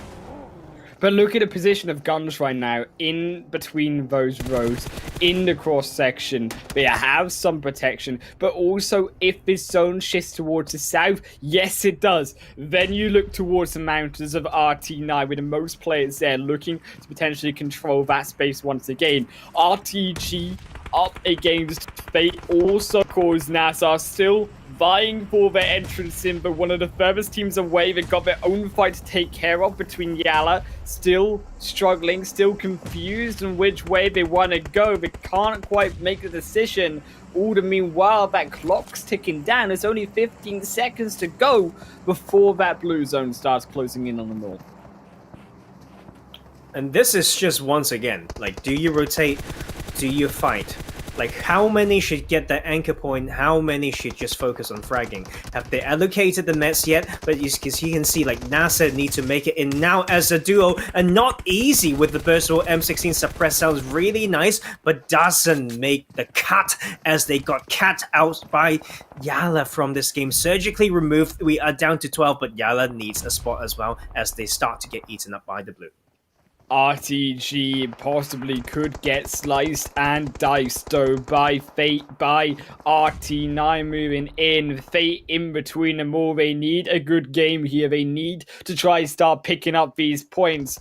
Second to the bottom for going out of the PMPL Arabia finals, but they just lose another player. They possibly even now lose Ragnarok, and this is disaster for Fate Esports as RTG hold on. Their team not in sync, gets flushed down the drain.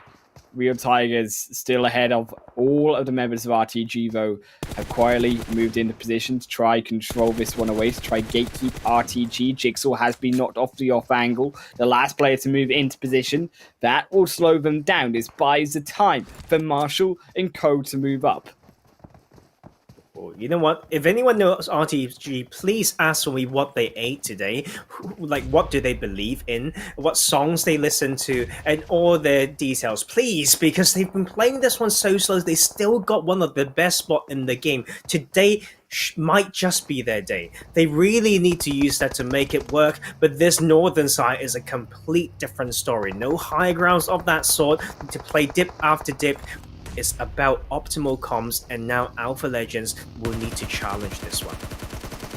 But Alpha Legends, they only have the vehicle to protect him, but left, right, dodging everywhere. Jody has footwork. Rad not quite so much. Delhab gets knocked. Rad down to 2 players. Rad still, of course, third to the bottom of the leaderboards currently, and by golly do we need these points as well. But Falcons, the top teams, Alpha, one of the top teams, also just amongst them, sandwiching them beautifully in that dip, still outside of the zone. Another one falls, even more grenades get sent in. Rad get wide, but the Falcons are not done just yet. They spy a beautiful Alpha Legends player of Jody, and they want them. But RTG won RT9, and they take 2 knocks. They almost take a third, as now it will be the panic stations to revive. The time being bored as RTG also revive their own member. It's a little bit of a revenge as well. RT9 took out RTG pretty early that game, but hold that thought, because Falcons will now face upon Alpha Legends. It's not enough that they've eliminated Red together. They need to have a fight. Falcons, they're going in though, and they just decimate Alpha Legends, they fall. RTG wiping away RT9 as well. But they slide down wrong way. They get caught in the car, but now on the run. But can they survive? Downhill they go, but one gets caught. As he make it a second, that is not how you drive, RTG. A big mistake will cost you the game. Wait, what? Arab GSG is still in here as well. My lord, like that is just next level. But Falcons, it's good to see them maintaining the momentum with a good number of players as well, but for how long? Falcons, they still have 3 players. Still, though, GUNZ have 4.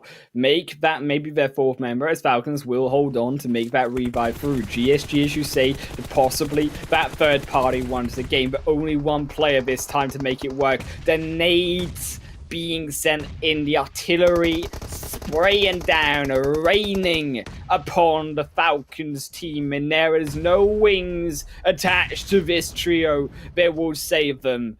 7 kills so far, but this might be as far as they go. Arab GSG still within the zone, holding on as Falcons get obliterated in. Arab GSG trying to find an extra one of GUNZ, but Radu finally goes down. Osama will take them, and this could be the upset. This could be the reset that Falcons need, this respite in. You know what? I still feel like Osama didn't need to shoot there, but it may work for them. But he's on the edge. He is solo. He don't want to reveal info, but that will actually change so much of the dynamics of this fight. GUNZ wants to make that rotation, and that's corrective. I love the ridgeline play, but this is now them needing to form another plan. It's not a circle for anyone, and the formations have to be perfect. I like that from Osama because it pushes the second member of GUNZ, Tarzan, to the opposite side of the zone. So it buys more space for GSG as Falcons and GUNZ, they still fight it out and still will clean it up. It will be GUNZ overtake the kills and GUNZ who now put themselves to 8 points. Osama better wake up though because GUNZ are coming for him. Hamodi off the off angle will find him and it will be GUNZ who take the chicken dinner. Well, you know what? I still feel like Osama could wait for the best time, a better time, I should say, to third party that, and because he just knows that he doesn't have circle Nick zone, and there's a better time to strike that he can maybe focus on stealing more kills. But you know what? I would have no words to say if Osama actually won that one, but it's none other than GUNZ. Like still way up top there, no one to contest that, dominating first place. Oh man, but nevertheless, GUNZ do take the chicken dinner, boost themselves up another $1,000. But we also will move our way to a break before we then break down exactly how GUNZ took that chicken dinner win.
Welcome everyone back to the PMPL Arabia 2021 spring season, where we are, of course, in the final super weekend, and we've had now 2 games go down out of the 5 tonight, where it was this time GUNZ Esports to take the chicken dinner victory, and Arab GSG once again clutching, but this time up to only 2nd position. In Tarzan, Arab GSG, we mentioned they needed the points, they're getting them. Oh, it's scary for another team that are doing that.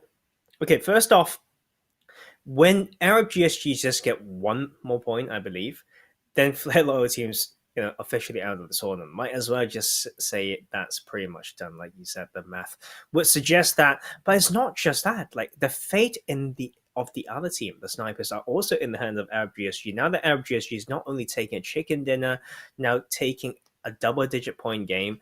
This is very sad for Snipers because, you know what? The way that they've been playing, like you mentioned, quote-unquote, quite passive. If you give them a water circle in Miramar, they will still be floating in that water. I mean, the Snipers, they just need to wake up. I feel that Snipers, they've been falling behind a little bit as we do move through the match stats here, and I think that if Snipers show a little bit more aggression, this is something that we've seen them do in the past. It works out very well for them, so it does surprise me to see why they've not been going for that, especially where they might as well do it, because if they don't, they're not getting the points anyways that they need. Is also, I think it is a little bit of a slip down from the top for SCYTES as well. It's their 2nd game now to fall down with minimal points, and YaLLa on the other side, yes, they pick up 9, but not the potential game that YaLLa could have been having. But YaLLa Esports slowly, coming stronger because they had those, especially in super weekends, like kind of almost second from the bottom for the teams that play the same amount of games. They are at least, pulling away from that. I know it doesn't look as obvious, because like Real Tiger Knights are also getting points. So it's about, YaLLa going slowly further up now, catching up with SCYTES and the other teams in the mid-table as well. So it is at least a good start. We mentioned before, it's about how they got those 9 points, with like 8 of them being kill points would be a good way, right? Because people feel like, oh, we have the ability to get some squad wipes. Now we just need to play safer on rotation, which is not too hard to do. As well, Fate and also Rad, unfortunately, they're at the bottom of the leaderboard there, and unfortunately for them, they are also in need of points like Snipers, because as long as I think both Fate and Rad also do poorly in terms of the points, this actually does help a lot for Snipers, because yes, they're not picking up points either, but the teams next to them, they're not running away with the points. So there's still opportunity, and there's still that tight position between all of these teams at the bottom of the standings as we do move our way through onto the highlights of that game, where obviously a reminder, it was GUNZ who took that beautiful chicken dinner and $1,000 alongside it.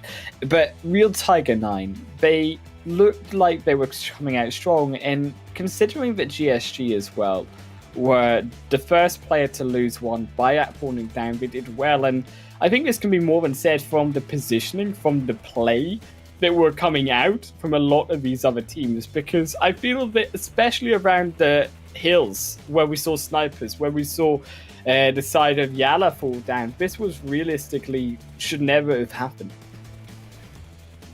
Oh, you know what? That is YaLLa. Like, no, maybe they've studied. I don't know. Like, I would love to see them maybe hunting down a weaker team, because that's one way to boost your team up and make sure you get some, not just confidence, not just skill points, I should say, but the confidence points as well. As you can see, Falcons still, being very strong in this team. They know how to play a spot, and that's why you can often see them, going into endgame with 3 or even a 4, like 3 players or even 4 players alive. I mean, yes, they come in with 4 players, but the positioning is still something I want to watch for them, because yes, you can come in with 4 players like iKURD, but as we saw all too well with iKURD, you can still make mistakes with the numbers advantages, and you can still make mistakes enough, even like we saw with Fate there with their own advantage with Real Tiger 9, a 4v2 onto RTG, falling down as well. So it's also, I think, how you play the position on the map as well, and that is why the likes of RTG, the likes of GSG, who play that position better, were able to outlive even these squads like Falcon. Oh, and you know what? Like, it's these bold moves, like towards the end, that shows the confidence as well. They did not go for it with no backup as well. Like, they went for it, they know there's a risk, but they have a plan, they have a split to cover that, and they just end this the nice way as well. Like, Osama tried and actually disrupted the fight so much, like towards that end zone, but it was none other than GUNZ, making it so clean. Like, not the highest damage, but very efficient game from them. Efficient game indeed, and GUNZ returning to form here, considering that they were obviously at the top of the Super Weekend standings, going to remain at the top with that big fat win. Lord coming up clutch for them. But also, when we look at the middle of the pack, now, when we think about the middle of these standings, Tarzan, it still really interests me, because I think that looking down there, we still, at the start of the day, had the likes of HOTLINE, of SCYTES, as we say, still there, and still potentially could slip and still need to pick up these points. But considering that they've not, considering that they've had these bad games, this is the opportunity for these bottom place teams to really now prove themselves going into Sanhok, to be able to grab these points and surpass those above them, not just the ones above them, putting them down. Yeah, but I think it's very tricky. When you said bottom teams need to grab points, and you mentioned Sanhok, it just made me feel like, oh, it's just so hard. Because sometimes their weakness is, even if they have a spot in the circle, they don't know how to hold it down. But we've been proved wrong before. And one that really, left an impression was Fate. Like, they came into that second week, and we don't know what to expect from them, but they had one of the biggest wins over there. But we've also seen other ways, right? So you are not wrong. Since we're on Sanhok, give me 50 first dates. Maybe, that is what you need. Just guarantee some points. We've seen it done before last week, or earlier this week, I should say, and it worked out great. I think that same team are actually in the Super Weekend, and we don't know how much should be, credited for that healing strat.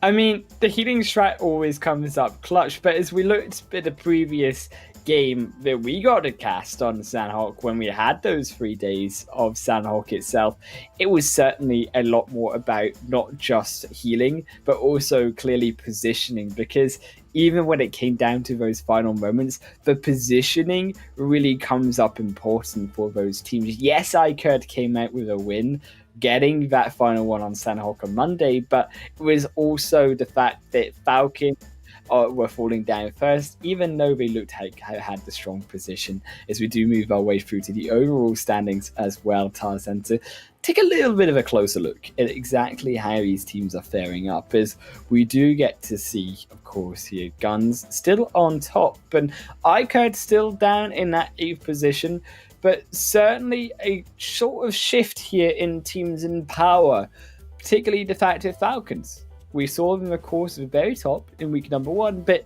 have, of course, with that dip, moved their way down towards 7th and have some climbing to do. But you know what? They've been averaging a healthy amount of points as well. They are on par with what they did in week 1, although they missed week 2. But let's first, have a shout out for GUNZ Esports. Leading more than 100 points, to the second. Compared to the second place, it's just a crazy amount of lead, right? Let these teams get 50 points tomorrow and 50 points after, and they would just tie it. That's saying that GUNZ don't play the game, and that's impossible. They've got 7 chicken dinners already and getting 7,000 US dollars richer. So I don't know what's momentum if you don't, if that is not it. I think it's very scary, straight up, and their positioning, and of course their Flare loyal team is somehow still managing to stay in that 16th spot. But mathematically, they're not long for this world here, and they're not long for the competition. Just 1 point away there, of course, is Arab GSG, who will surely, with the way they've been going, at least surpass them. Snipers as well, the other team that still need to come up, though, on the other end of things, with still 61 points. And 61 points to the Snipers, who've only been able to get 1 point between these two games so far. This is realistically now or never going into the rest of the games of the day, because one good day, yes, it's possible to be able to clutch up and get at least into the top 16, but to stay there is another question entirely. And I think that the Snipers need that consistency over all 3 days to ensure that they stay there, because considering that when you look past their loyalty and you look at those above them, there's about a 20 to then a 40-point gap between the next two teams, and that's a lot of work to try climb and secure your spot inside of. You know, it's so weird to me. You know, someone needs to speak to them, you know, to get their mind out of some sort of a hole. Because let's not forget about the fact that this is the PMPL. You either are the champions in PMCL of a region, or you are so good in the past that you've been invited here. So, like, what's happened from then to now that made you feel like you need to play so scared? Like, you don't deserve to be here. Like, you play like you don't deserve the next spot. Like, it's really heartbreaking in a way, you know? So I just want to give them some encouragement. I know they probably don't hear this or don't understand me, but whoever has that link, you know, do that for me, because it's just, sometimes you just need one thought, and then you can be out of a slump, right? So I do wish them for the best. We want to see the best of everyone's ability, and that would probably, you know, be the best game that we can ever see if everyone can do that. I think as well, the other team that I am excited to see more from is also Rad. And Rad, a team that I think overall through the competition have kind of just been bobbing their head above the water, have been surviving, but haven't actually shown anything too special. And I think that it is long overdue as well, a chicken dinner coming from them. So I would like to see also Rad step up in the other side of things, because the potential is there. It's just a game coming into the positioning later on in the zone. This is something that Rad, again, through the previous two games have struggled with. And when we look now with Sanhok, positioning is even more important, because it's so easy, especially with audio cues, to be able to find out exactly where these players are at. And speaking of Sanhok, let's move our way over to the performance on the top three teams on Sanhok should I say the bottom three teams here on Sanhok, should I say on Snipers, GSG, Fate, who are, of course, Fate at the top above them all because of that big win that they were able to pick up. Just miles ahead, right? And you can see, like, that is also, you know, the side of the Snipers having one particular pop-off, you know, games that they went to second place on Sanhok. And with that, they are still a little bit slow. But you know what? Let's see whether they can do it. Let's head over to the jungle of Sanhok. Let's move our way over and also to the beautiful center of your screen, Renault 5, Born to Win. Welcome to the exciting match brought to you by Oppo. Get your game mode on with the much loved Renault 5 series. And of course, this playing back going to be straight down the middle here toward the mountaintops of Sanhok themselves. These teams always and then ever here will be able to choose exactly where they want to go. You know, sometimes we say that, right? But it's actually sometimes harder, you know? Like, all these skills, like, if you guys are watching Who Wants to Play at this level, sometimes that floating can be so far that people just can't believe it, like up to 2,000 meters. But you need to know the perfect time to open your parachutes early. But you know what? Oh my lord! Like, you know what? I feel like I can see the sniper sitting in a boat on the north of this circle already, because it's so north that there's 30% water in play. I mean, the snipers, they just need to loot up. They need to maybe make their way over to Kampong, possibly, and then take the boat, because I feel it is so tricky if you make still a wide rotation, like the snipers will ultimately have to do to get enough loot. And unfortunately for them, Arab GSG, no loot right now. Fate Esports, they pick up an easy one, and that just felt free. It's some studying that didn't quite come through, or it could be fate, making a good plan. But it's just a bit weird to me, because one thing that you can know for sure is that you can just use info and float away. Like, whatever drop you drop in, yes, maybe you're diving or whatnot, you need to have a plan B. And to end up in the situation where you're just, making me watch Forrest Gump once again, just running for your life. No, he's got a crowbar, right? No, he's got a gun. Okay, I'll take that back. But, this is not easy to play off anyway, just having very limited escape strategies. GUNZ as well, coming off of the chicken dinner. They might want that revenge served once again on a silver platter. Arab GSG, the second time in a row now that they have lost to the first blood, a player. Freak in his tower, centering upon both Fate and, of course, Arab GSG down on those Rocky Mountains to the coastal line. But as you say, the zone more towards the northern side this time. And because the zone Tarzan has moved so far up towards the north, so far in towards the water, but also at the fact that it has moved between both islands on the north, that is what makes this zone so tricky, because there is less space for these teams to rotate to, yet there's still the decision that these teams have to be wary of is that even in the land, their position may not stay safe completely.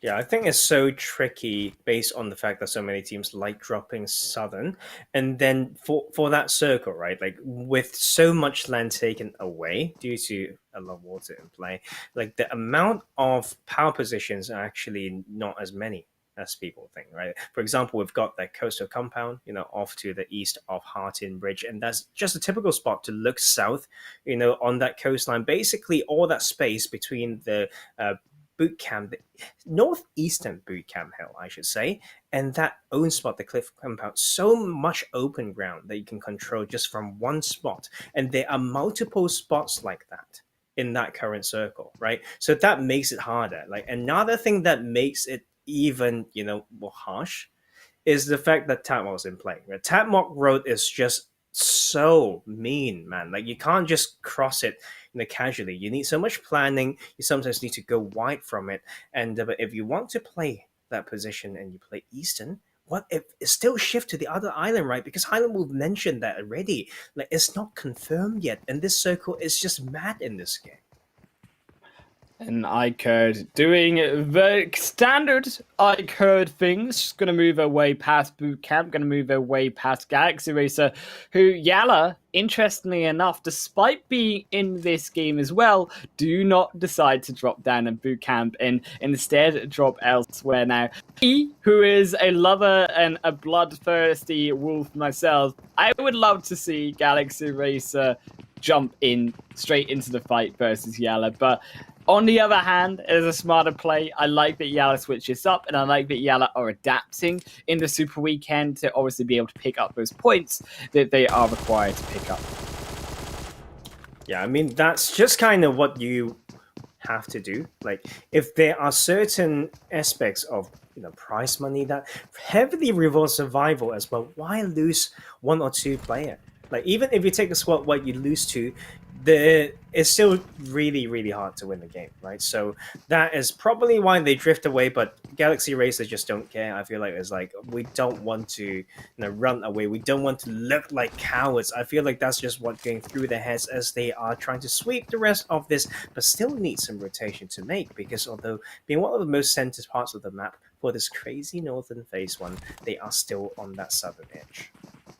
And I like that also iKURD are adapting here as well, because iKURD, if we look back towards the league play, actually did this same thing in one of their games against Galaxy Racer and took Galaxy Racer down, where they wait around the northern side when the zone shifts towards the northern end and waits for Galaxy Racer to then rotate their way through towards the warehouses. And it'll be interesting to see if Galaxy Racer do fall for this a second time, or if instead they decide to make a much wider rotation. But still, albeit you've got YaLLa there as well, as you can see the replay there, hands down through onto RT9. The shots straight through the leaves, never even saw it coming out of the Legends, picking one through of RT9. It's also there iKURD going to lose one to R8. Reconfidence team with the off angle will also take their own long range snipe. And iKURD, the main wish to not anymore hold on to that boot camp compound as they come driving in. The motorcycles, R8 are ready. Roran is next on the menu.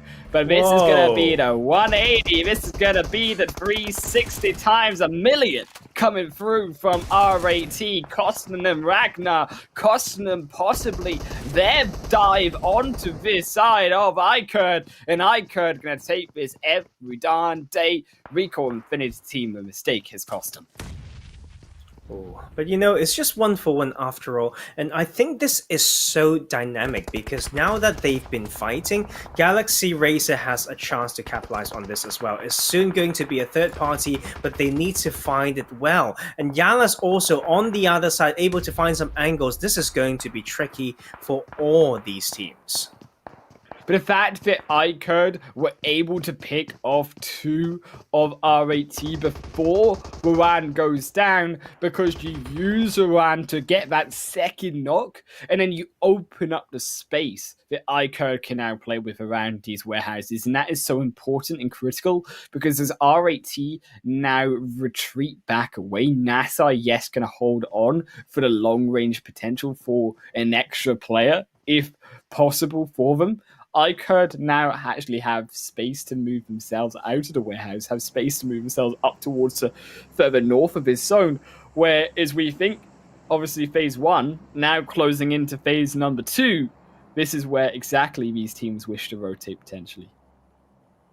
Oh, you know, still going to be a little bit of a stalemate. I feel like all these teams kind of know where each other are already, and they know that they are still in the circle but probably need to move. Like, so this is the power of, you know, a good IGL. They need to know what their options are, right? Sometimes if you have no other choice, you just need to make it work for yourself. But you can see GSG exactly, they're just playing that game to tank the zone a little bit, using their time. And like you mentioned, exactly. So that is the anchor point, but that's very far from the rest of his team. But you're completely right as well. Spot on prediction, the snipers are going to camp on to loot up more than maybe going for rotation.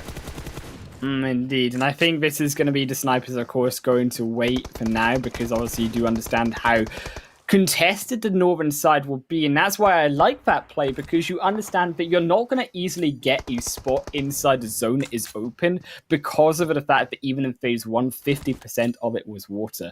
So snipers giving themselves the best opportunity, as you say. But in Cow, RTG, they've gone for this 1-1-2 split, but this might not work out for them, because if Rad can get to their help, if they can make this work, but I say that Sada goes down as well. And this is now 2 gone on the same position. They make the same mistake twice. As Lazy picks up 2 kills, this buys more time now, crucially, for RTG to come together as a squad and deny Rad's potential to take advantage of a difficult split. Well, that is 2 knocks for sure. Haven't turned into 2 kills because the support is there, and Lazy needs to care about the other side as well. People are looking at Cow, and that will still be, you know, a little bit of stalemate. I feel like they need to wait for the further zones to see how they should position, you know, in this city. Like, being too tunnel vision can be very, very lethal. Long range third party is definitely there to risk from the side of SCYTES. Lazy almost finds a grenade in, but will be knocked down by Sada on the other side. Second one will do the trick, but Del Hap as well knocked again. El Chapo now needing to revive as the fight has kicked off. Senke trying to join in for the support, but it's just too late. They've lost one member already. Still all four up, but the revives must come through. Senke looking for the grenade straight through the door onto Sadat. That's gonna find it, and that equalizes the fight. Senke now has to move in even further for the second. Not Bay after 2v1. Senke just can't quite do it on the sliver of HP. There's just rad members everywhere, and Senke goes down. Mania will find it, and El Chapo can't quite find the last pick themselves. RTG eliminated in the last spot. That is Red making some very proactive moves. They use the smokes well. They sent someone to overwatch so that the revive and reset could complete. Then it's just those 4v4 plays around those compounds, pushing a particular single L player together. That was a brilliant squad wipe. And that is actually, through all those action, the first squad down only. But we did lose a good chunk of players, down to 52, but 15 teams still in here. But this is weird. The teams that decide to tank somehow, I feel like, are just running into each other. You don't expect... This is Lakawi. What the hell, man? They're not surviving Tarzan at this point, to be fair, as that zone obviously is still so far up north, 1,000 meters away, and still, look at the GUNZ members. Rasaf still so far away, only now coming in from the support, and yes, this maybe we expect from snipers as the bottom team, but GUNZ at the top? Wake up, GUNZ, because look at the zone, and look at how far away you had to go. And that is why GUNZ, instead of going for the fight, they just dip straight for the play area. I wonder what's going through the head, because you want points and you have good amount. The next thing that you just chase is a chicken dinner. Maybe they want the stealthiest chicken dinner. Is I will heal with 120 first aids, right? Okay, that is something else, right? But I don't think that's the plan, right? And I know they dropped far. They dropped Sami, and it's not easy to get in, but they did have some vehicles or whatnot, so still very confusing. We're grasping at straws, right? When we say healing strategy at that point. I mean, to be fair, there comes a point when you are just still so far away. And I think so early as well, because phase 3, even if you had compounds upon compounds of healing, the game still goes on for potentially another 10 minutes. That's not long enough to be able to use all that healing even on one player to potentially survive the entire game. And even then, trusting that the other players will finish each other off is too risky. And that is why you also see teams instead moving in to the zone instead. As Brad, they look for their third wipe now, as it will be 6 kills so far towards them, looking to up that towards 8. They did find a knocks, but the revives come through, and NASR don't lose a single player for now. They instead retreat away, understanding that we need to come into this zone at another angle. Yep, and I think this new circle is very interesting because it doesn't, how should I say, it didn't really cut down so much of the amount of land, but it took out a lot of water. So the amount of land that's available for them to play is pretty similar in the past 2 circles. So it's for these teams to, flick through their notes, have a bit of a thought, think about where teams like to hold, and then find a way in. But the spots are very hard because, as we could see, as we mentioned at the start of the game as well, Tapmock Road, very, very tricky spot, right? And Galaxy Racer needs to go further than that because soon, right, slightly closer to the center circle from Paradise Resort will be those pocket positions that is very, very hard to enter. And that's what I like about Alpha Legends positioning here, Tarzan. They're already making use of Paradise Resort being inside the zone, but judging for the fact that that zone could still shift away from it, they're not willing to stay in the compound. They instead, as you say, look to control those power pocket positions just to the north, western side of the compound itself. Snipers still tanking the blue, coming in now towards Cow. Yes, it has been opened up. You no longer have Rad there, but it's still so much blue that they have been tanking. Snipers must have nothing left when it comes to healing. Well, I feel like there's still a way if they have loads of boosts and just relying on bandages, which are almost practically useless when it comes to a very strict tanking game. They could just really find a way in still after a zone 4, and if they enter around the right time, it can still work, but we need to first observe this Eastern Edge fight, and this is going to be quite a few teams in here, and actually just NASR head on with Fate, and Fate, this is their best map, and they need to show it. Well, NASR, they lost 2 players, Tarzan, and Fate looked like they were winning this one, but then, well, Miracle says absolutely not.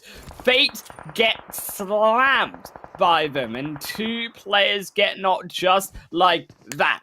And now we move through towards now NASR looking to finish this one through for Fate with the grenade into the knocked players. But the building will protect them for now. The grenade doesn't hold true. Miracle going in for the flush. The extra grenade into the molly sends Fate Esports into the graves, and NASR now making the quick, speedy revives on the edge of the zone. But Phase 4 already on its way down. Galaxy Racer still overlooking them, and they've still got teams in front of them. A bit more importantly, they need to push past.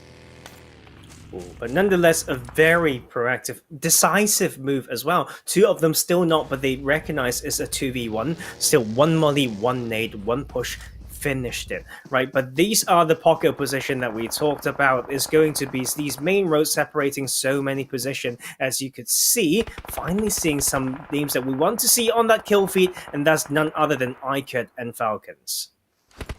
Falcons making their stamp, so of course are iKURD, but iKURD, they've only got 1 kill so far. They've got barely anyone left. In fact, Callagher's the one knocked, Hellman's getting knocked, barely surviving for now. That vehicle, the thing protecting them for the meanwhile. But for how much longer will it protect them? They're in the midst of all of the teams here. They are, unfortunately, caught in the middle of Alpha, of Galaxy, of NASR, of SCYTES. There's no way out for them, apart from to fight, and to fight a full squad. There's also that zone, as you say, moves further towards the land this time around. Galaxy also going to lose 1 to Chaos. Alpha Legends picking that one sneakily up. They will now take down twice. This one will fall for Galaxy Racer. Alpha Legends as well going to lose Jody in return. GSG also going to lose 1 towards Falcons of Never Alone on the other end of this map, as it moves even more towards Tap Mock, and Tap Mock is where we will finish it. Oh, Tap Mock finish. So brutal. Right, so there's a picture perfect, title circle for Tap Mock teams, but they just really need to know how to, limit the peaks, but just hold that. That's something that you don't want to do in that end zone. And that is, you need to time it right? Like, you can use the car to out-rotate other people, but you can't just cruise around, right? And that is Galaxy Racer, under pressure as well, but Alpha Legends slowly finding a spot. Not easy anyway for the circle. And look at the interesting position there over from Falcons. Yes, they were overlooking YaLLa, but I like this adaptiveness coming through from Falcons, and this is what we know them for, of actually rotating in first, understanding how tricky and how important Tatmot is as a compound, that they rotate their way in first. But unfortunately for them, Rad are there waiting. They take down Never Alone, they take down Last. Finally, the perpetrator has been knocked in return, but at what cost does this come at for Falcons? They've already lost 2 players, and there's still even more teams around them who can now take advantage of this, like YaLLa moving in, like now Falcons down to just possibly even 1 player, judging by this kill feed, as the zone continues to move away, back towards the warehouses, back towards the road. The edge of Tap Mock gets even more difficult for all of these players, for all of these teams. Is GUNZ still on the outside? Rad going to fall to the blue zone as well. GSG perpetrators there on the backside. Galaxy Racer as well, nowhere to run. This is where the zone cleans them up. And it keeps going there as well. And SCYTES just still very confident to take the 2-2 split. But they found the angle, and that is what I want to see. Not to just rely on those positions, but to use it to get the next bit of cover to eliminate some teams. Falcon is out, I believe, and that is none other than SCYTES using the positions well. Well, guys, we said they've had bad games, Tarzan, and well, now they say we want to show you the SCYTES that you know. The SCYTES that has got to the middle of this table, the SCYTES that will continue to get to the top of the table. Still, SCYTES holding now against YaLLa. You even still have the snipers alive more crucially in this game as well here, Tarzan, but they still need to find their own way in. Yes, they've been tanking the blue for so long, and this is where we questioned how much do they have left. You still have to get SUDOR as well through into the fight. Still tanking the blue. Maybe playing for the end game for the rest of the snipers players. They are playing for the fight. They find another of SCYTES, and snipers, they are cleaning up as the zone moves away from everyone. Oh.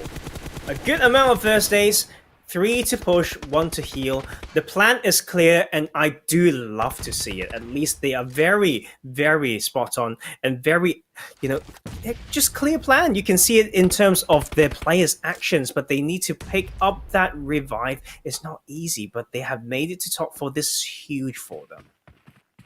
This is huge, and this is where the points really start racking up on these placements. This is where snipers could really push that momentum to the max. Out the legends as well on the south side means it is so tricky for them to move in.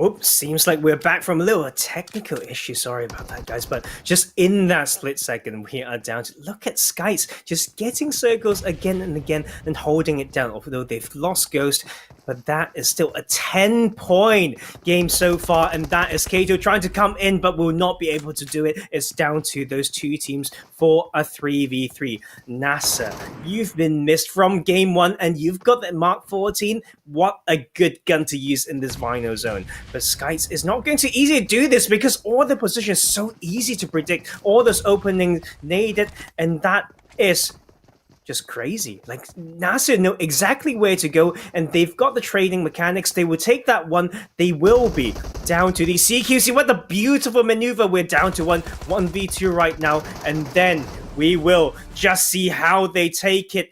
And that is a brilliant one to start that game. What?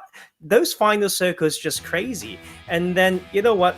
We are just going to make sure that we have these forcings fixed, and I'll find out what's going on for you guys. Hopefully you guys still enjoyed that last bit there, and you can still hear me, maybe. But we will see you after that game for some statistics.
Welcome everyone back now to the fourth game we are on for the PUBG Mobile Pro League Arabia 2021 spring season. Of course, my name is Sanhok, joined here by the beautiful Professor Tarzan.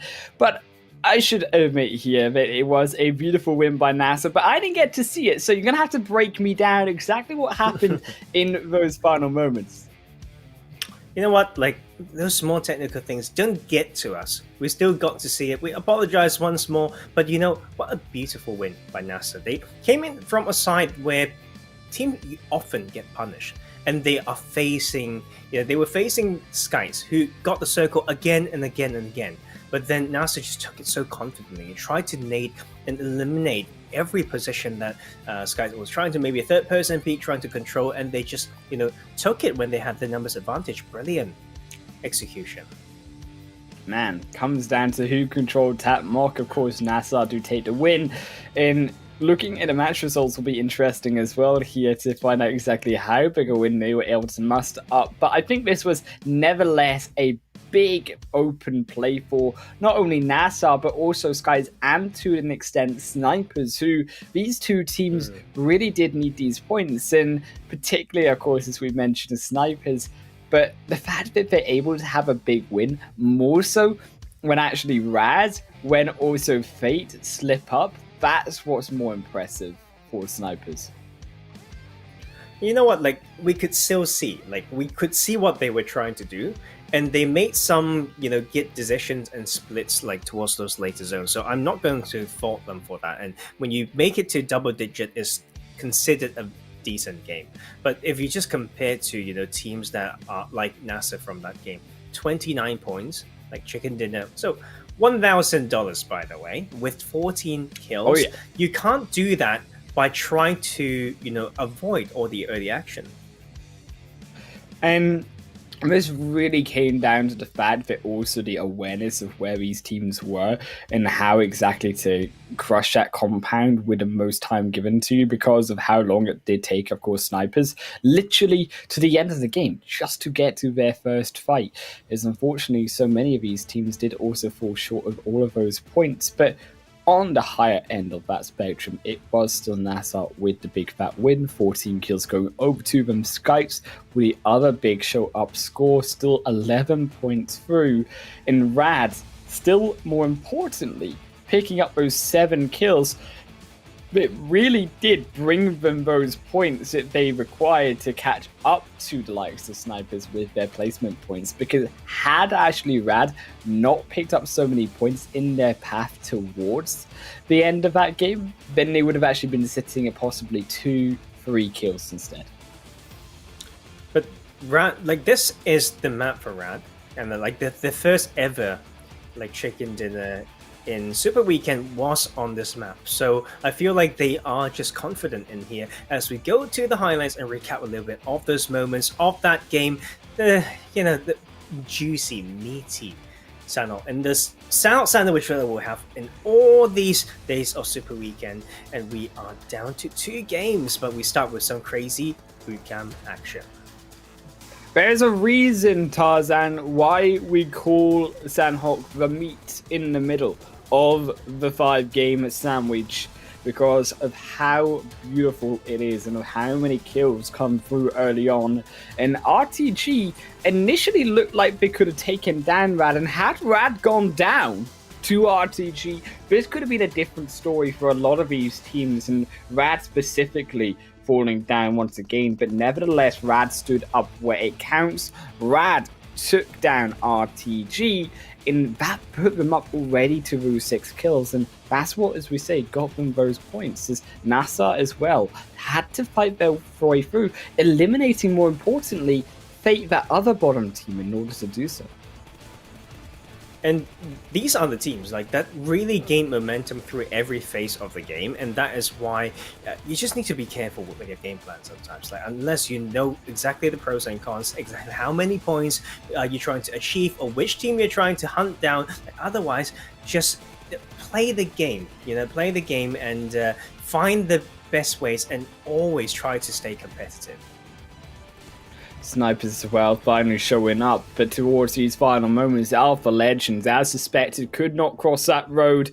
Alpha Legends get caught on the outside of our blue zone, and NASR then fight their way through. Scouts tried to stop down Alpha Legends, and it was all over from there. Inside the edge of the blue, the snipers nowhere to run, nowhere to hide. NASR took the chicken dinner win. And when we talk about that momentum, when we talk about how good that was there from NASR, specifically I want to talk about the player here of the game, which was Miracle. Now, Miracle and Batika as a duo, these two players have really played strong. And when we look towards the first week of play, where it was NASR who, going into that first Super Weekend, were the top team, were the team that we looked at and we thought this could be one of the strongest teams in the league. But nevertheless, they've had to work their way back up to fame. And certainly this game in particular really shows you what we saw at the start, which was this golden age of both Batika and Miracle at the start. They've been strong. Like, I think they've always been strong, but it's more like Nabo showing some, lack of patience sometimes. And but when they can play a game well, like, they are even cleaner than GUNZ Esports. Is how it feels like. So it's tricky. I think they are still one of those teams that if they fix some ground things, very foundation bits, they can just really soar. Like, very, very good team, to be fair. And you could see they fought their way through.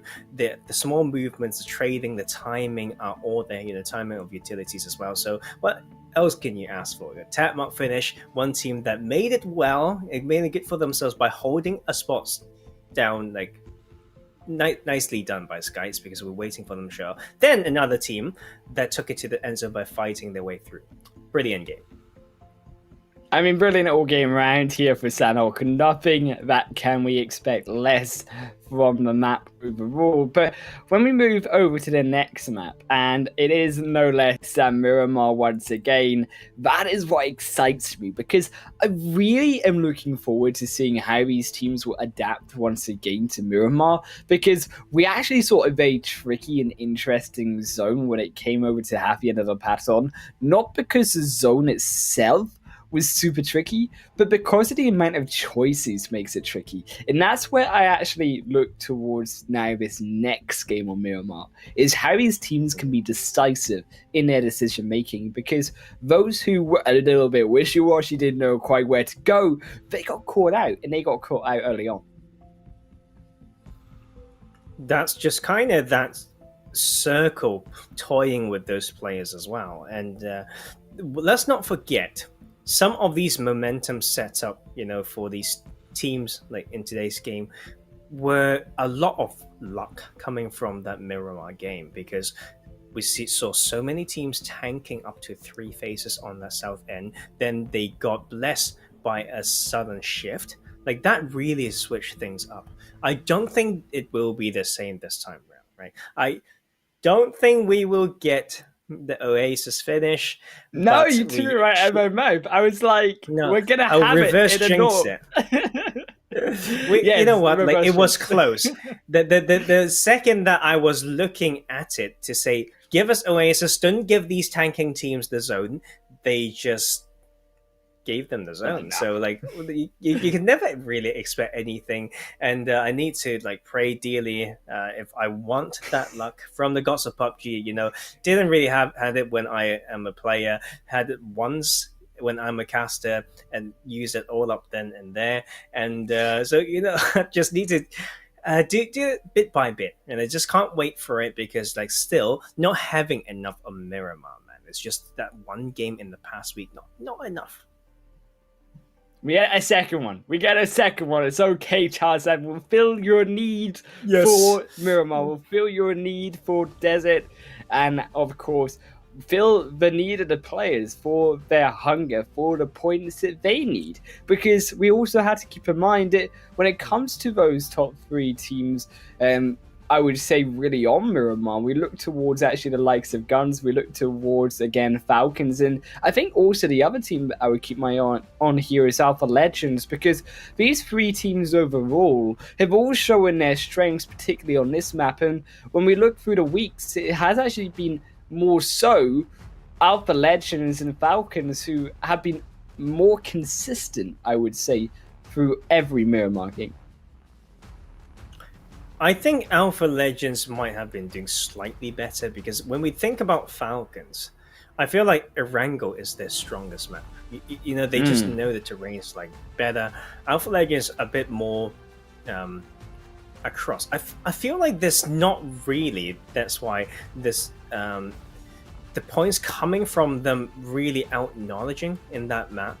They are just based on that synergy on that spot, making the most out of the situation. Is the impression that I get out of like Alpha Legends. They'll find a way to fight their way through, but the points really speak, because although they are beyond 100 points, like under GUNZ Esports, they are still the second place nonetheless. I mean, second place still nonetheless, but still Alpha Legends, they have been doing well enough to, of course, keep themselves in towards the top. And it will be also the journey. I'm excited to see if Alpha Legends, through their consistency, can rise to the top, because Gunners still need a serious bad set of games to be knocked off that top position, or if even Alpha Legends can steal away that second position, particularly because we know the SUDOR aren't playing in this Super Weekend, so it does open up the leaderboard a lot more for those teams like RICO Infinite's team, RTG, and Alpha Legends, who were all those three below them, to be able to steal that second space away. And you know what? Unless the world has some weird rules and weird power, I feel like Arab GSG should be able to break away from this tie from Flare Loyal team, like in the remaining 12 games of the Super Weekend, so but let's look at those overall standings and you'll understand what I mean. And we see once again GUNZ Esports still very high up there. Not the best game just now, but still allow them to be right on top. And at that 16th spot, we have Arab GSG. Basically, overtaken Flare Loyal team. So goodbye. And F in the chat for Flare Loyal team and Fanatic Zombies. But Arab GSG did deserve today's growth. They got a chicken dinner and they got a good amount of points. I mean, it was always going to happen, to be fair, and it is now up to the Snipers, who as well, with that fairly decent game over on Sanhok, if they can then join up against also Arab GSG, because, I mean, one bad game here out of Arab GSG, one good game from the Snipers, and we actually see the Snipers as well, right beside Arab GSG heading into Erangel, so that's how close these points are. And also when we look further up on that leaderboard, yes, there's these point differentiations between these teams where it comes particularly towards those in the bottom, but it's still all one game away, and it's only towards when you start getting to that 12, 11 spots, really 10 spots, that's way past Galaxy Racer, you see the difference becoming enough to really qualify. And I think even Galaxy Racer, to an extent, they're still not safe, and Galaxy Racer, who have had bad games, they're still in that 140 point mark, keep in mind. They started that off today at the same place. But we're kind of pushing a little bit. If you think about, Fanatic Zombies and Flare Loyal team, the fact that they won't get any more points, and we are only, eliminating 3 points, like 3 teams out of, like, including them too, we are really just taking down the bottom spot out of these 16 teams in this Super Weekend to say, hey, you know what, you're really just not good enough. And so I'd say, rather than pushing all the way to there, I'd say, but you're also, that's also right? But the thing is, Galaxy Racers does have the double amount of points of the Snipers. Come on, so it's not going to be as easy, but it's also possible, like you said. I'd say right now we're looking around that bracket to take one out between RAT Esports, Fate Esports, Arab GSG, and the Snipers. I think that would be something to look at, but it's still crazy to say that, because we never thought that RAT would be in this bracket. Never thought that they would be in this bracket, but despite that, we move through onto our fourth game of the day, Miramar. We head through with a plane on to the Desert Dunes, and we'll get to see if snipers can retain themselves back through into that top 16, or if they will fall even more, and who makes it to the top. But of course, it is the beautiful, the one and only, the Renault 5 on your screens, because born to win. Welcome to the exciting match brought to you by Oppo. Get your gamer mode on with a much-loved Renault 5 series as we head through from Los Leones over towards Ladderella. And you know what I forgot to say with all of my rambling here is where that plane path was going. Before it appeared on the map, I am broken now. I knew it like right as I saw Los Leones, but you'll never believe me. Oh, but you know what? I believe you. Like, I was going to play that game actually to have my turn, and but you know what? Like, I would still want to see the Oasis finish, but then that would be crazy, right? Like, that's a southern plane path of northern zone, but it's not like we haven't seen that before. Like, one thing that I want to see as well is they can kind of still play those Minas del Zur area if they want to, which is where GSG lost one player then, but Osama took it all the way, and they are still actually going to a southern island. It's a bit crazy. Like, if they ever get targeted, that is not going to work. But for this very southern circle, let's wish them all the best and then see how this central belt gets placed out as we have a pretty center circle. El Pozo probably will be within reach if these teams know how to drift and land on the good vehicle early. Oh man, I mean, that Oasis, Tarzan, is looking very slim chances. I mean, there's a sliver, but there's a sliver of hope that I think will be killed off by phase number 2, as it will be towards, of course, nonetheless than San Martin Plateau, and of course, Happy and the Paton, which will be towards the center, and even their Picardo Hills, of course, most importantly. And when we speak about that central position, when we speak about these teams and where they're willing to go, I wouldn't actually be surprised to see a lot of these teams make these wide rotations early on, make those rotations so we can even see GUNZ going over to their comfort of El Pozo with HOTLINE, might even go all the way towards where we first saw their comfort pick, even towards Trailer Park and Ruins.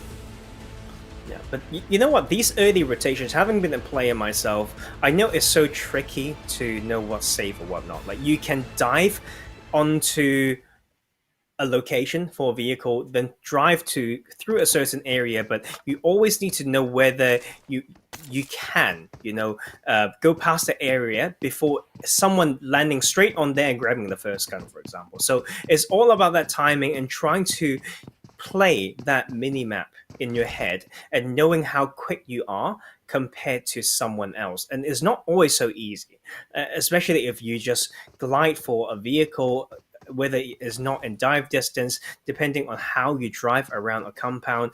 It's all those things. It really comes with experience, right? It's some sort of game sense that you also need to be gifted at. And but what's not exactly gifted, but with proactiveness now will be in the hands of GUNZ Esports, is the city of El Pozo. Such a huge one. You can't really leave it with not enough loot.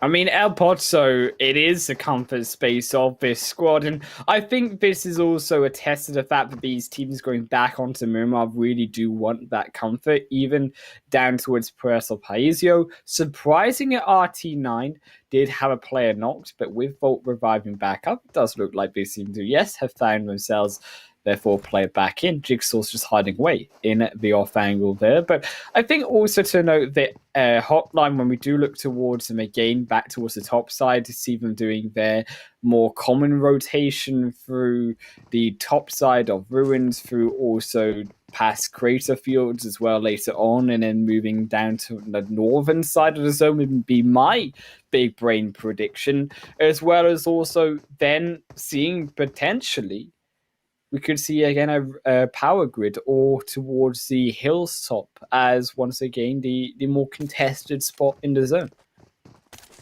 Oh, those are just very tricky to play. Like, you can enter a little bit later, not too late, but you need to know exactly where you want to split. You have a plan B in place. You know how to scout.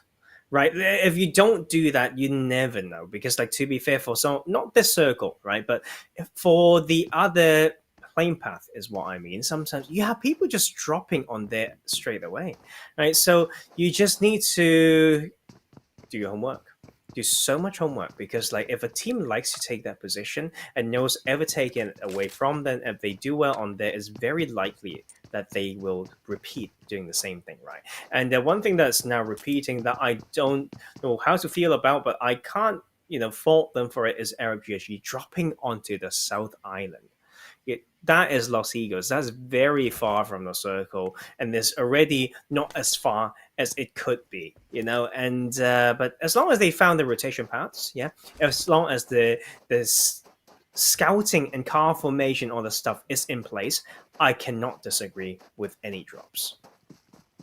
SCYTES also rotating their way through. Again, keep in mind Arab GSG, they're going to be rolling through that bridge at some point, but SCYTES should be aware of this. They should be anticipating potentially Arab GSG going to do the exact same strategy as they did before.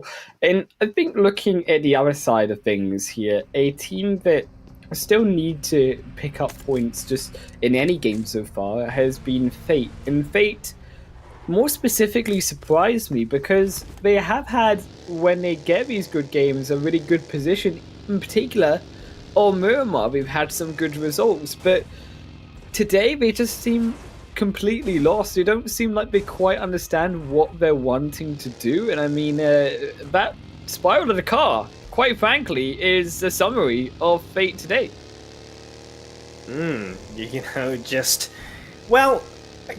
In all honesty, though, like they have been having some decent fights. Like it's not all the way. It's not.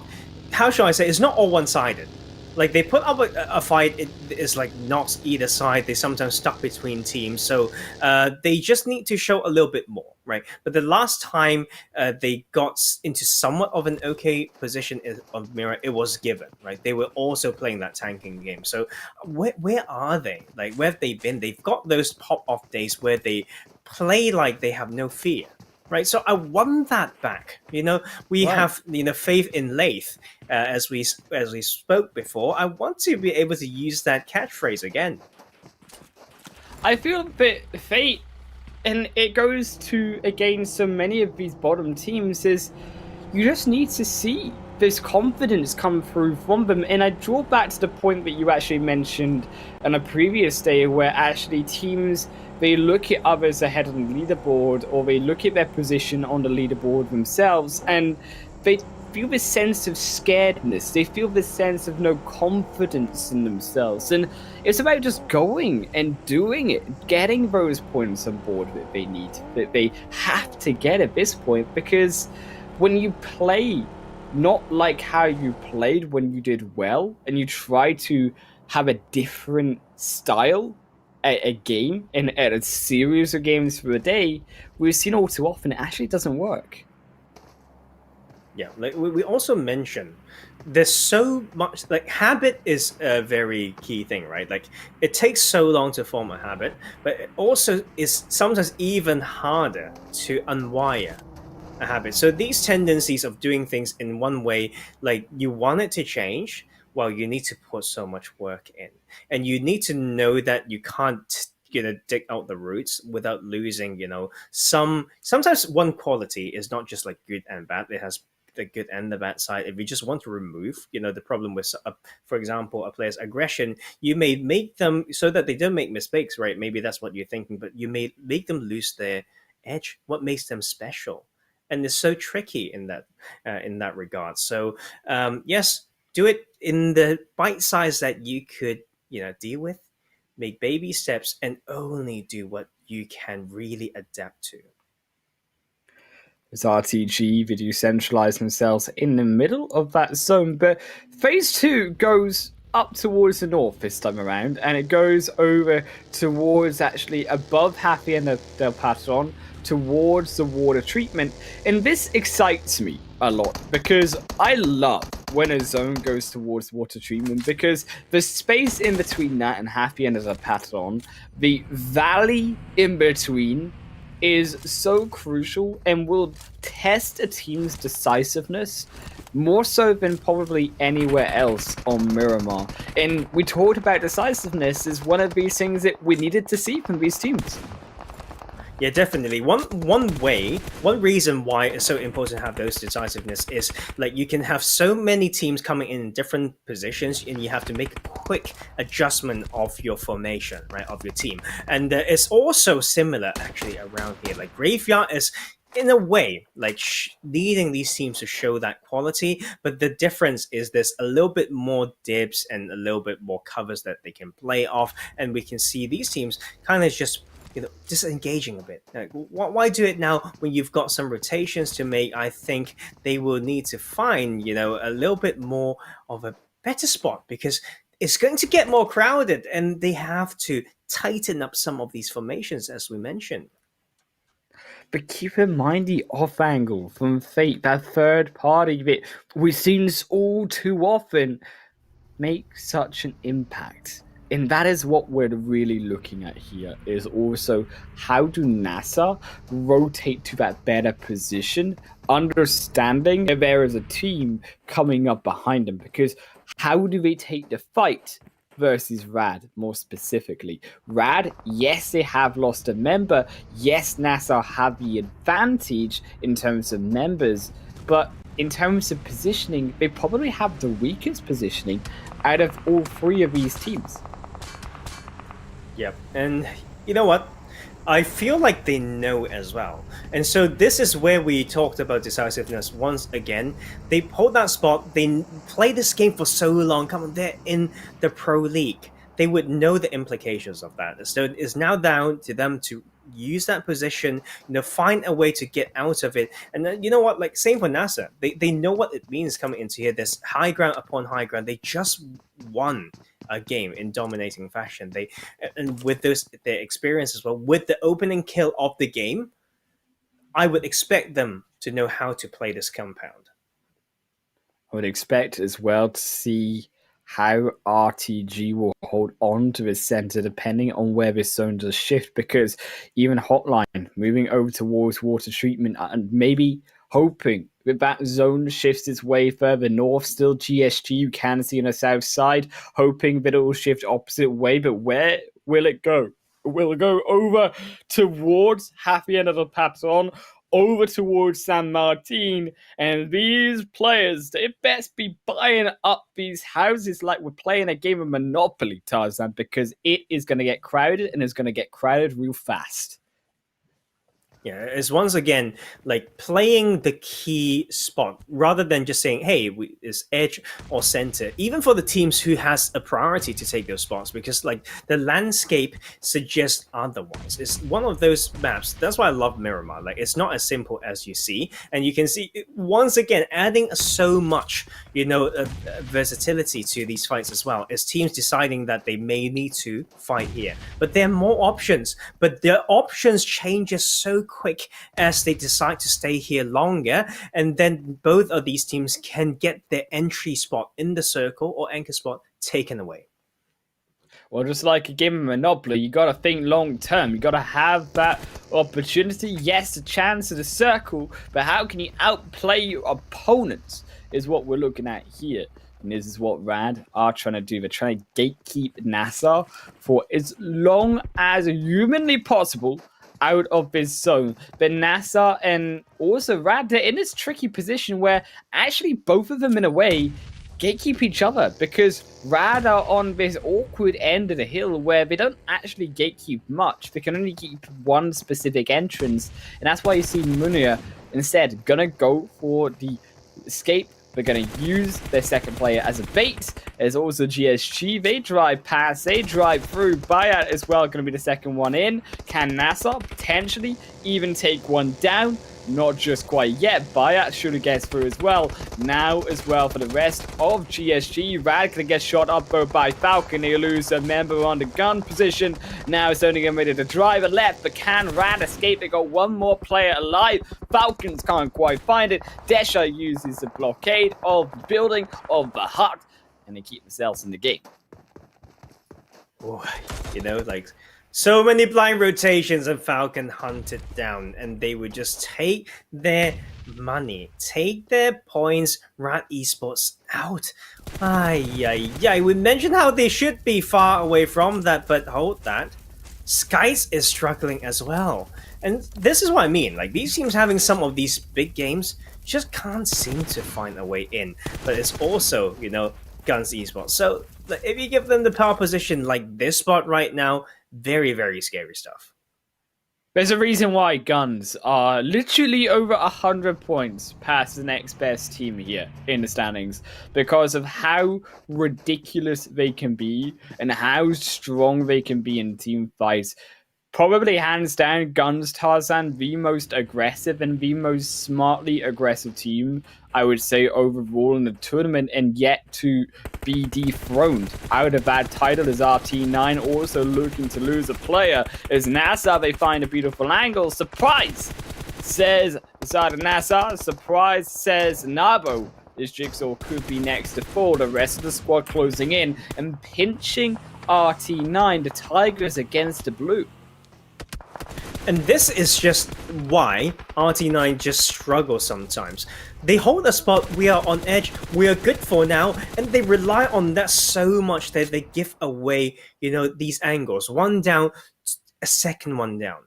Like, that is the false sense of security, and they allow themselves to fall in that position. Now, we've got 5 more seconds before this zone closes, and there's so many teams that need to come in. And RICO Infinity team is in a good spot. Because they play that St. Martin Hill, they can decide which side to fight. They have a resettable position, and they can get so much info from the high ground. I'm loving that as well, with also the opportunity to even contest RTG on the plateau. I feel that gives them a lot of options, and it gives them space, it gives them freedom in a time where this game is going to get quite hectic, it's going to get quite hectic quite fast.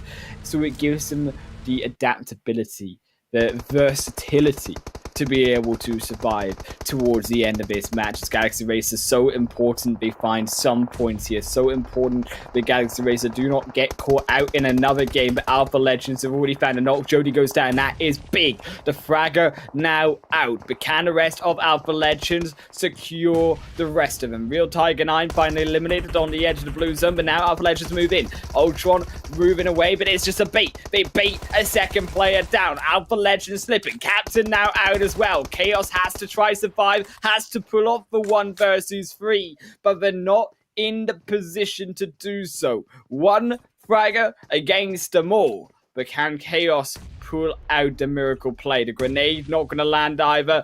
Ultron now cooking up their own. The smoke as well surely going to come through, and you got to assume that this could be curtains for Alpha Legends. And that's finally it. I was waiting for Galaxy Racer. I was like, what are you waiting for, man? Like, you've got vehicles around, you've got numbers advantage, 3 knocked on your enemy, just time to go. They finally wrap that up. It's also a trap, set to Alpha Legends. Alpha Legends wouldn't believe that people would stay in that compound, and they just, assume too much. And now the Galaxy Racer will get the entry spot in there. We're down to 44 players, 12 teams, and can't wait for this next shift, because we may have those very slow, very long city finishes. Well, Falcons, Bumper has been the core player for them, 381 damage, but overall it has been a team effort to get these 6 kills. And Falcons, they are quietly here, but slowly making an entrance for themselves, but they might be shut down as I praise them, because iKURD on the edge of this ridge line, looking to try find a spot themselves. RTG also going to suffer a knock. Caliga, the rat holding off the purples of the RTG, but a lot of purples for the Falcons. They're coming in from the other side. Ace are now going to be knocked, and also here comes NASA up also against Arab GSG. The smokes have gone crazy, but Arab GSG, they might still fall anyway, so we're going to have to wait till that smoke dissipates, and then you close in, you cut the head off the wolf. As iKURD as well, they are also in a tricky position. Pinched in between 2 teams, they are indecisive which way to go, and unfortunately for them, FalconsEsport, here they come. Oh, You know what? iKURD kind of gave away a position as well. As you can see, it's not easy. Falcon found a great spot. I know it's on edge, but the info from there is tremendous. Got the next ridge line to move in as well, and we have a very hill-heavy finish. The majority of San Martin will not be in play, and we may see those situations where you can hear someone in some spots that you can't even access. Gallagher has to survive for the meanwhile. That off angle against Never Alone and Last. The two other players looking to still try find some entrance in. Still trying to find some position in this game. But yes, they're in zone iKURD, but there is really no escape from this spot. You have to take one team. You maybe take down RTG. Looks like they weren't paying attention to that kill feed though, because still it is, of course, now that revive coming through, upping them to the man advantage once more. NASR as well caught on the south side. Gonna lose surely Nabo against the blue as that will close in. Phase 5 already heading towards the next. Oh, yeah. Tricky circle. It comes back to all those classic games as well. Not just that, but practice, map analysis, all those important things. RTG holding that compound and will be just relying on it. And it's good. Saving some gear health and all those important stuff. And NASR still hanging in there. I know they've lost Nabo, but they excel in these circles as well. And would love to see what they can pull off from here. RICO Infinity team waiting for them to pop off today. RICO Infinity team, they've been quiet all game. We've not seen them, Tarzan. They've been ghosts, but maybe they will be the ghosts that steal away the show. Or maybe they just disappear into thin air. They seem like they've got a position in the zone. They seem like they've got GUNZ as their number. Lord gonna fall first, and that could be GUNZ in a tricky position, because now they go down surely to just one more to fall inside the center. The Freak is in his own world of pain against YaLLa. There's no real way out for this one. GUNZ surely fall with time. NASR as well with time as well. If he can't get off this mountaintop. Oh Lord, look at that circle, man. 35 seconds to go. It continues to shift towards the hill. I'm pretty sure part of that is unplayable as well. You just can't get on top of that. So it's a lot of these teams running and gunning from the city. It's about the teams on the left and right of the minimap trying to farm some of these kills, and then some of these teams to use that high ground to control down there, but it's going to be a bloodbath in the matter of seconds. Oh no, snipers, you gotta run. That molly's gonna chase you down. It's gonna flame you up, but snipers, they are suffering as they get knocked to a crisp. Galaxy Racers now moving their way up. Marco in a bad position. SUDOR as well in a bad position. They just get separated, just get pinned down one by one. It is a death roaming squad of Galaxy Racers. Fate Esports also get knocked in that 10th position. Bad result for them, as HOTLINE Esports as well will join them shortly afterwards.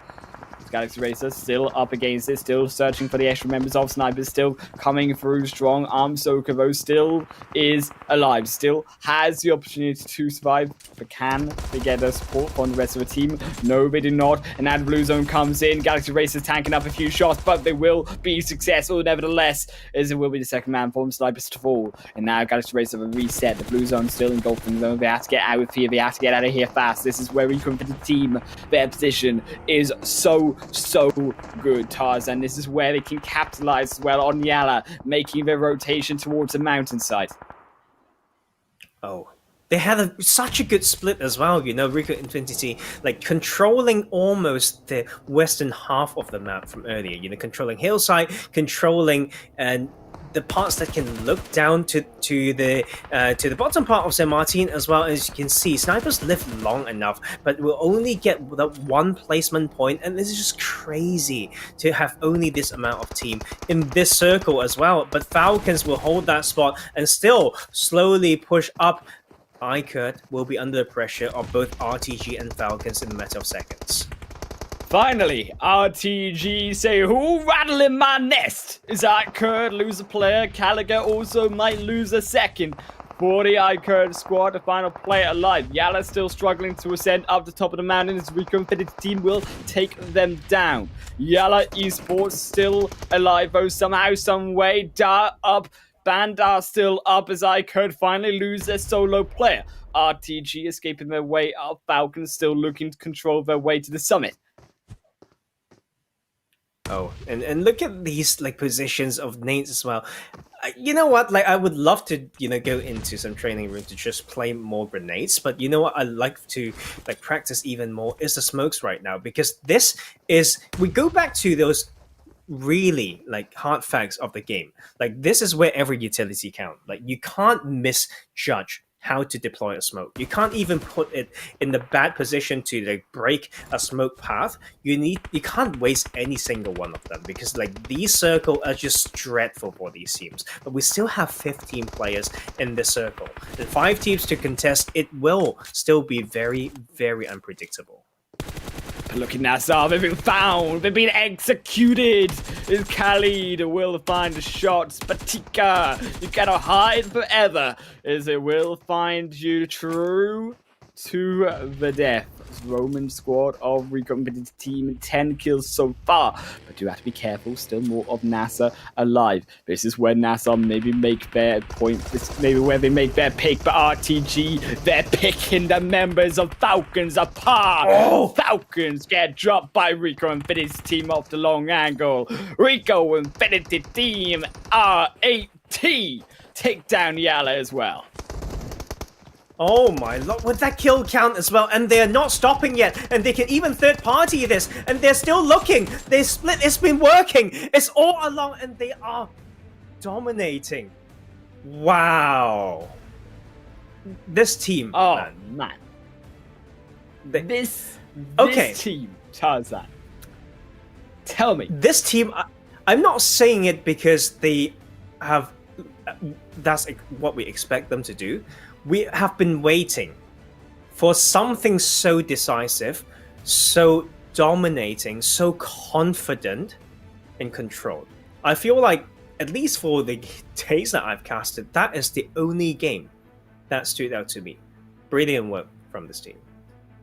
This is where RICO Infinity team, this is like that 83-point game that we never saw them get. This is the potential for them to be able to rack up these points, and that they do.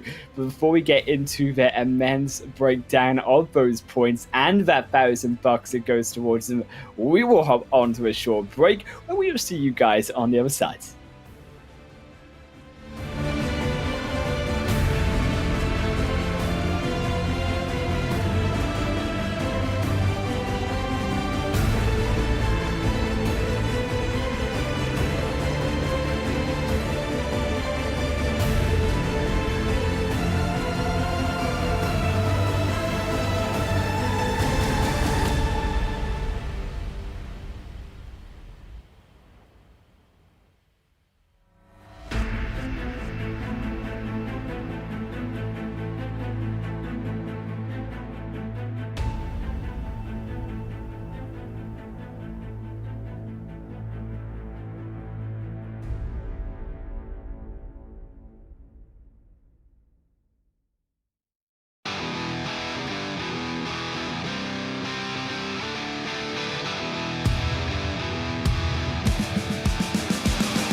Welcome everyone back to the PUBG Mobile Pro League Arabia 2021 Spring Split, where we have one more game to go before we have the end of the day. But by golly, what a final Miramar match it was, where, of course, no less than RICO Infinity team here took the chicken dinner win. And they just look so much different than the R8T squad we knew before. Of course, they had a very good day last Super Weekend, right? But just over not consistent enough, as you guys could see, it was not very. The presence was not much felt, right, in the earlier 3 games. But that one, as we reached that mid game, with the split, very proactive, very well thought out. I know that part of the map as well. They could control every part. Wide rotations, people from down in the city, people in the middle of the circle. They thought it out, they executed, and they took a really, really big win, a 30-point game. Like we said, right, the San Martin Plateau, that's where you look for, overlooking Happy End of the Patron, and by golly, they took it, as we say, to move our way through onto the match stats. We get to see exactly how big a win it was, and it was a 30-pointer. Was how big it was here for them. 15-15 NASR, though, also catching my eye here, getting that second place in NASR. 2 good games in a row now for them. And they did it very well. So it's almost like they found some way to control a pocket that is just somehow allowed them to stay stealthy, etc. Because like we've seen, a lot of teams have been fighting their way through the edge and definitely like die one by one. But then NASR able to split their bets. Right, they played that southern side and they made it far enough, and that was because of the constant crossfire that's happening in that end zone that made it end so quick. But we can see 4 teams got 0 points, 2 teams got 1, and that was just a bit hard to watch, especially when some of these teams are in that bottom bracket that we mentioned. Oh man, so difficult indeed to watch. But RICO Infinity's team, what a spectacle that was to watch. And again, also their props to Falcons. I think good on them to at least survive to the point which they did. RTG though eventually did close them out. 4 of those 5 kills going over towards them, of course. But I think that RTG definitely also played a good game themselves, because the way that they approached that mountainside, they didn't think, oh no, we've got to go get a position in this zone. They waited to the final moments before they came over that hill, and understanding it, RICO Infinity's team also had the angle upon them, and understanding that they could find that perfect angle where RICO Infinity's team couldn't shoot down upon them as we move through onto the highlights, but also where actually they could still take down Falcons. Oh, and you know what? It's not easy for NASR, because they actually took a very interesting split in here and tactically outplay Brad and build momentum from there. And but SCYTES, a team that has been doing better this week, not strong enough yet. Yes, one decent game, but we don't want those outliers. We want that to be, we want those good games to be every game. Yeah, for sure. And I think that also this was potential from Galaxy Racer. Maybe we saw Galaxy Racer in a world where this zone is different, start to maybe be stronger, start to maybe show up. But again, despite these knocks coming through onto Alpha Legends, despite this one team wipe, they still looked fairly invisible in this game as a whole. And I think so did in this game there, Arab GSG, unfortunately for them, getting caught out by NASR. I think it's just a bit of a tricky. They want to secure the early game, right? Went for some really fast spots, but then they feel like that would give them free pass to enter when people didn't expect them. But you still need to do this homework, right? But you can see these end game is really about coming up with the plan quick, allocate meds, have a role, have a function, and then just fight for it. You know that you can't make it to top 3, right? Like there's just no way that teams in that position would fail gatekeeping you guys running across in the open. Right, and I think this is where they both fell down. And I think similar there to snipers as well. Now, yes, we know the Galaxy Racers, they, judging by what we can see, had the medkits. So it surprises me, as you say, to all be running out there so early on when snipers actually did pick up those extra 1 point, albeit because they were able to survive to that final spot, one ahead of them is also YaLLa. Then they drive up onto the mountain themselves. Yes, they take down GUNZ, but still RICO Infinity Team hold over them, and with RTG there's nowhere for YaLLa to run.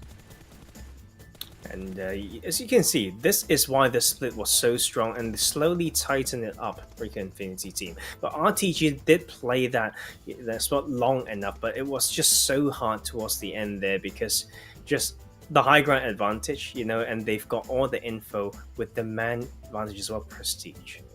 Come on, like Man, I mean, this is like Among Us right now. you got the this 3 team RICO may be team members. yes, and reaching almost 3k damage, almost I'd say.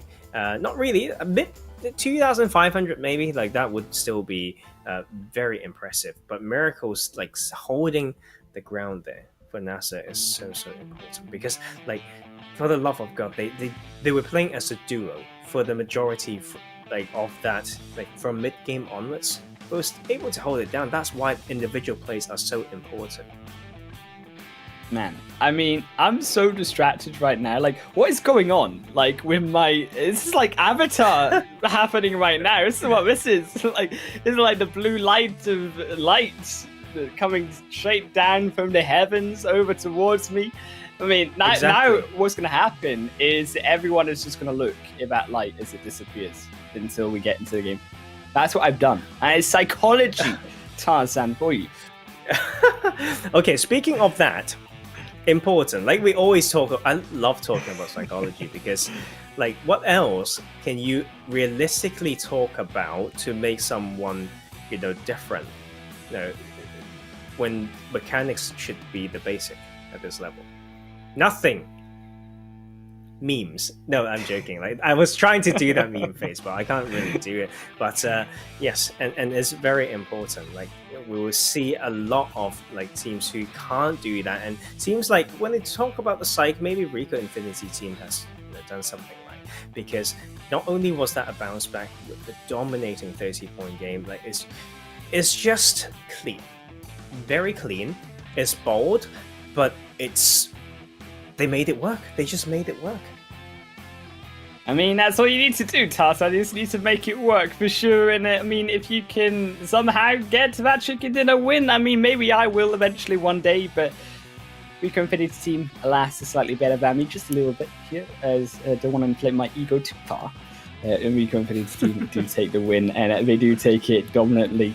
I think, on the other hand, though, looking towards the final game here, Tarzan, back over on Erangel, and looking actually to a team that has been almost clinching these wins, and we said was probably the strongest team here on Erangel, is FalconsEsport, and they're still yet to really show up to the extent that they did in that first week, to the extent that they did in the league stage this week.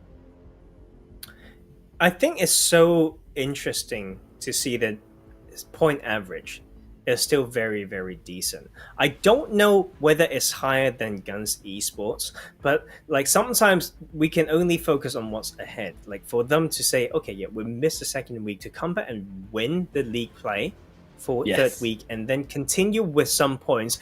We may not feel like we're seeing them as much because of the fact that they missed like that week. But if we do the math, then you would know that they are doing like themselves really proud. Yeah.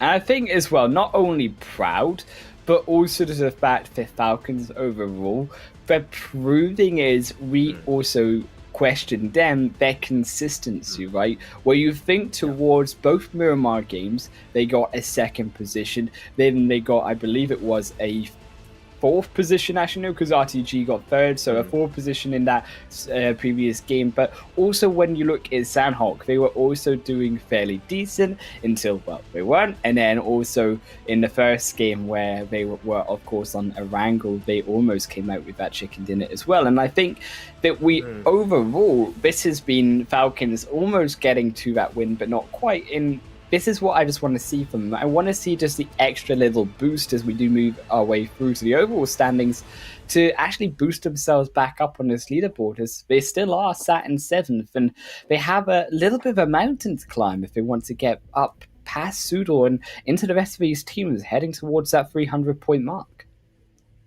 Well, one thing that I for sure know is me doing that quick math, and the Falcons is averaging just under 13 points, and that is actually higher than the game average compared to GUNZ Esports. So that is them setting themselves up for something good. And let's not forget, that math is important. Stay in school, kids. It's not just that. But moving over to second page, we've got some interesting situation going on as well.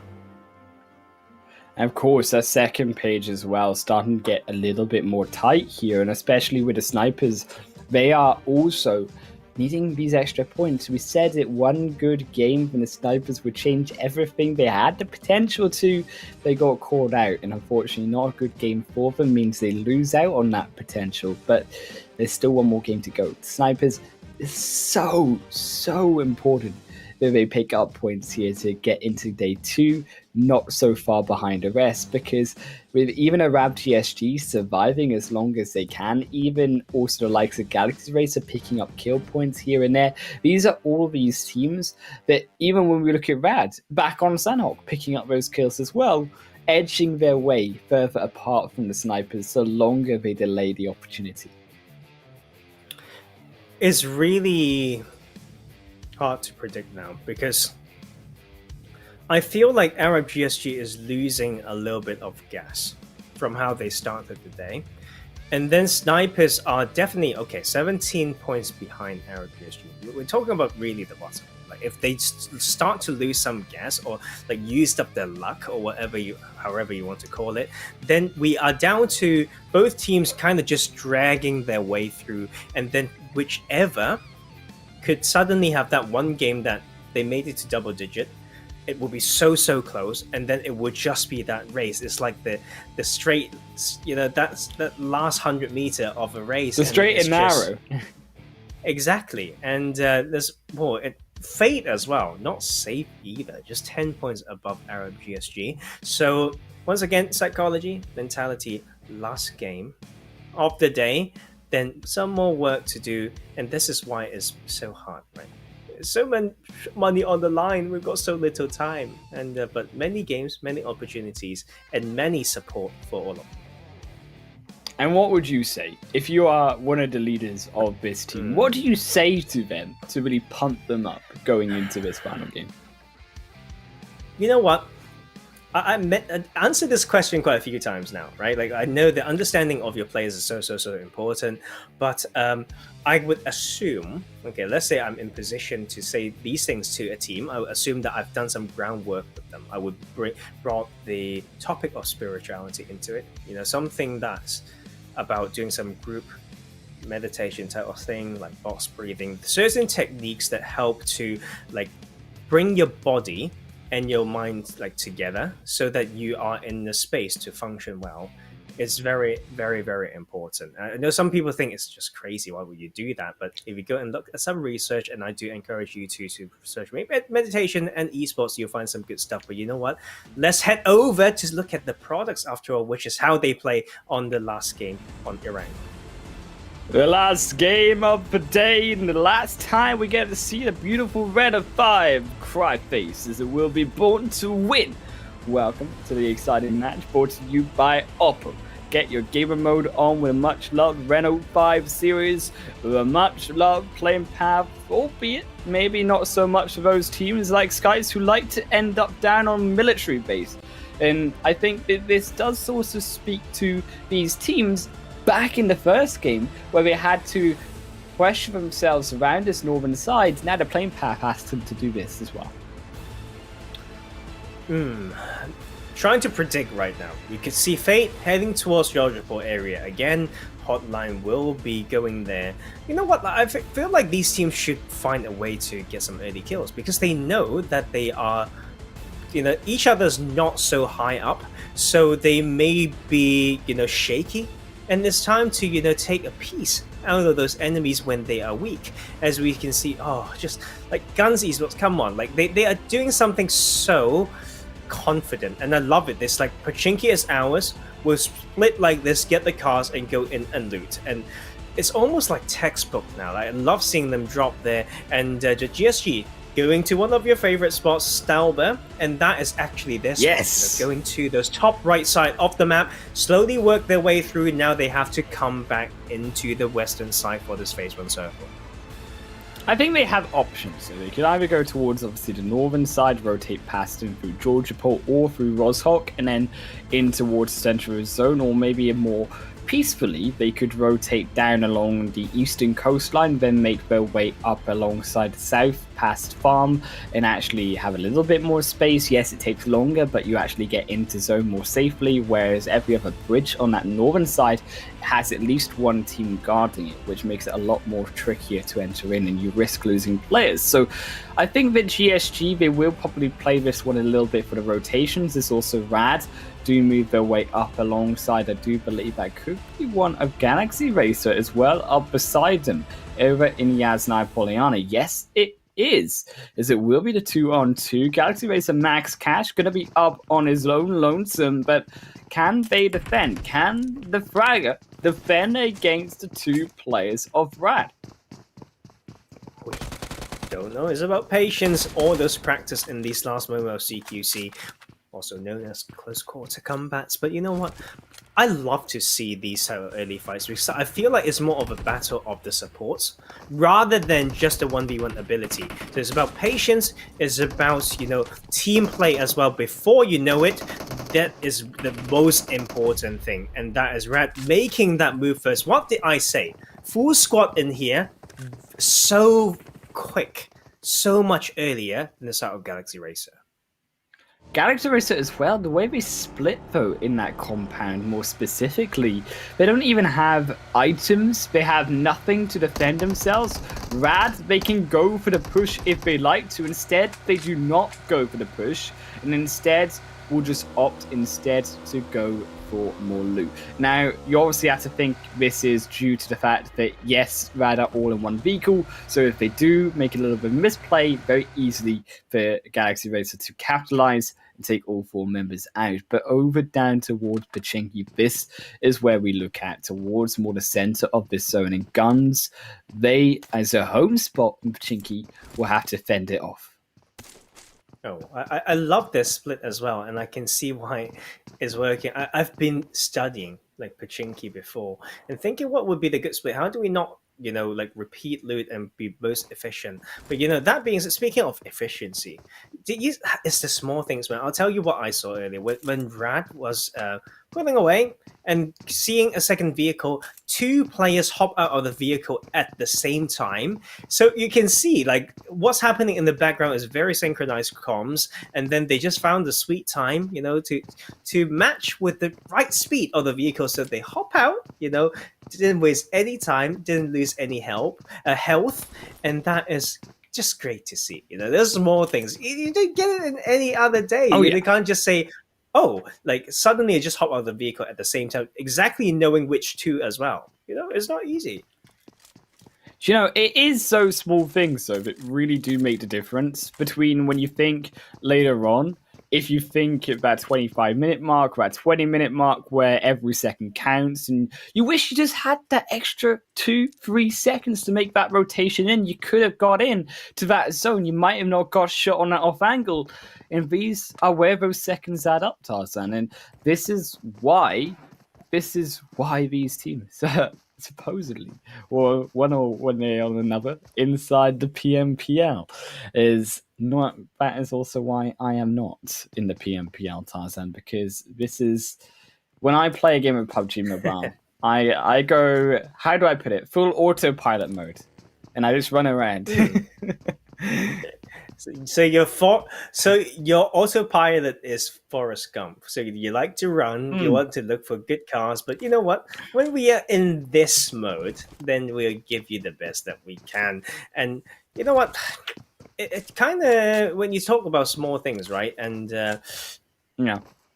you know what? Let's talk about big thing. I regret what I just said. Let's talk about psychology once again. You mentioned they are supposedly in the Pro League, right? And I can tell you one thing is sometimes how teams know that they are probably better than a particular lobby, and they unlock a particular part of their brain to allow themselves to play at a certain level of ability. But with their perceptions of the level of other teams just going into it like, oh, like these are not those, I don't know, like low level players, whatever they want to call it, yeah, again, and that just gets into their head. So before someone tries to get into their heads, they get into their own heads, like thinking that we are not good enough for this or whatnot. And but if you believe so, you just make yourself so much harder to believe otherwise. You know, that is exactly what I'm missing, Tarzan. If I just wake up every day when I play PUBG and I just tell myself, I am part of the PMPL, and then I say to myself in the mirror, you got this. And then I go into my game and I just suddenly play like a god. It has some grounds to it. Or not. You know, like there's something called, you know, I don't have my notebook here, but sometimes I forgot the term, but you know, people like Bruce Lee, right? There's some very successful figures and athletes in the past who, you know, practice something where they repeat a certain thing to themselves to believe that they have an ability to reach somewhere. People will think they are just completely, you know, like ridiculous. Like, why would you say that? But you know, before people know it, if you actually have some faith, if you're not completely delusional, like that thing that you say to yourself in the mirror has a bigger effect than you think. And I will share with you another thing when it comes to my routine, other than like meditation and all that stuff, the bodily stuff. In psychology, like we study the effect of gratitude. So for players to keep some gratitude journal, to, you know, remind themselves by writing or something, that what are they are thankful for the current experience, the opportunity, and the team, will really increase the performance as well. It's been researched. Oh yeah. Don't fight me, fight science. I mean, to be fair, when you think straight up in context, you say, I don't have to beat these teams. I get to obliterate GUNZ. I get to destroy Falcons. And this is what RICO and for this team, they're signing down. After that fourth game, they're signing down the EZ is what they are signing as they make their way through to Falcons once more on the northern side. The Falcons, this is their chance to stop them on the bridge, and also past the bridge here. You look towards actually the mountaintops where every single game, YaLLa control. And you wonder if, yes, we've seen a HOTLINE contestant previously. HOTLINE are opting to go for that this time around. If then, as YaLLa maybe rotate off of the mountaintop, if HOTLINE continue to look for that advantage, try to look for that mountain as well. Yeah, and you know what? Just too many ways to play that. But what I want to mention is RICO Infinity Team, because you talked about how they may have dropped the EZ, but you know, they had the circle before, like around this area. You know, they dropped Zaki, didn't work. Now, would it somehow work now? That they have to fight through, you know, into the zone from that northern side. You know, you will reach more high grounds. It's hard to control, but you know what? I love these spots. Like these are it's almost like the 2019, you know, pro play. Like Falcons taking some of those like spots, and then Fate knowing it and will challenge those. Don't peek me, you son. Just sit back down. And that is some very good things to know, but I don't think in the tournament room that you know they are Falcons until you finish that kill. You may know the team number. You know, you study the finest things, the smallest things, then props to you. Then you could use that info to say, oh, is team number something, is Falcons. We feel good about ourselves. Let's go kill them. You know, the psychology once again. I mean, are you trying to tell me right now that they are like the real daddies of this situation? Is what they are right now. Falcons are like the little kid, and then Fate is like, yo, you better get a talking to. And then Falcons get smacked. And that's exactly like what might happen. That's exactly what you interpret it is. It's not wrong. They need to do the big boy thing to study the smallest things down to, you know, the team number, and then do the daddy mentality and go and just take it. But you know what? There's so many ways to, you know, hold these sort of like positions, and they just need to keep, you know, adjusting this bit. Set up in the position well. As you see, Hotline is in here once again. If they keep getting the circle, guys, this is where I see a team strength lies. They need to adjust that split, shift the focus to certain sides. Start anticipating, okay, we've got the circle here. We don't just say we're good here. No. Think about where the circle is. Think about where the other teams may get funneled into the area that you can control. And that point itself, man, in coaching would cost you too much money. So please digest it. I would be very happy if you do. NASR, they are digesting that blue zone or something else here. It's not tasty. As Rad will also move their way through his full squad past the edge of the forest hills in towards the fields. And Agatka Fields, Pachinki, here is where we lie. Here is where we potentially move down to the next phase here. But where will it go? Where's it going to go, Tarzan? You better tell me. Too slow. I was a little bit late. I'm so sorry, but you know what? I can tell you which team dies next. No, I'm not going to do. That's really mean, man. But, prediction. But you know what? Like this type of circle, I want to see how RICO Infinity team control that pocket. They are on that northwestern side. They have some spots. They've got part of the that Everest, what we call that high hill, but they will need to prepare more than that, because if they give too much info using those positions, they may be gatekept trying to come in later. But you can see, guys, this is the proactiveness of these level of teams. They want to just get in as soon as possible. Blue Zone's not even moving yet, but NASR, to our surprise, is the slowest to react. Okay, tell me though, who is your prediction to die next? I mean, yes, we got Fate and RT9 currently up, but who dies? Do you want the truth? Yeah, the truth is, what's his next? The truth is, I want to make a really good analysis and prediction. Then I realized the minimap was too small for me to work out anything. So I will tell you, I will tell you, but I feel like it's also disrespectful for me to say this is. No, you gotta. It's a big brain place. Is what it is. It's oh god. Okay, RT9. I'll give RT9. I'm just going to say it. I thought about it before they got sprayed, you know, but it's also for stuff like this. How could you? Okay, I will hold that thought. I'm not trying to not get mean, but what are they trying to do? Excuse me. They had a decent spot. They try to rotate through a team towards a more edge position because they want the hard cover. Right, so and they didn't respect their position as well. So it's these things, like even in your driving, I can tell whether it's punishable or not, and that's also definitely RTG making something too scary for themselves. Rad is also doing something similar. I feel like they could go wider, and this is also the reason why they have lost 2 players. They're potentially going to lose all 3. This could be the potential for Rad to fall down, but they have Munir, so they have one solo player off on the extra angle, and what you assume they're trying to do is come together, but this is the bad decision from Rad, because when you try to come together as a 3-1 split, yes, you have the cards, yes, you have the vehicles to make the rotation in, but you're so far across the zone, and this zone is so open, it's so easy for a team to do literally what Fate did, is just burn you down. I think that the term here, guys, and learn this term, is they got themselves in an unresettable position. They tried to just cruise through and test their luck, and they will leave themselves, if every bit that they thought about these compounds held by iKURD that they were driving to, the hill that they drove past, are all taken, they will leave themselves in the middle of nowhere. So what they had to do there is not move together, know that that is the price that they may have to pay, and then really establish another plan instead of all going together, risking the same amount of risk, really. And that's like how they lost so many.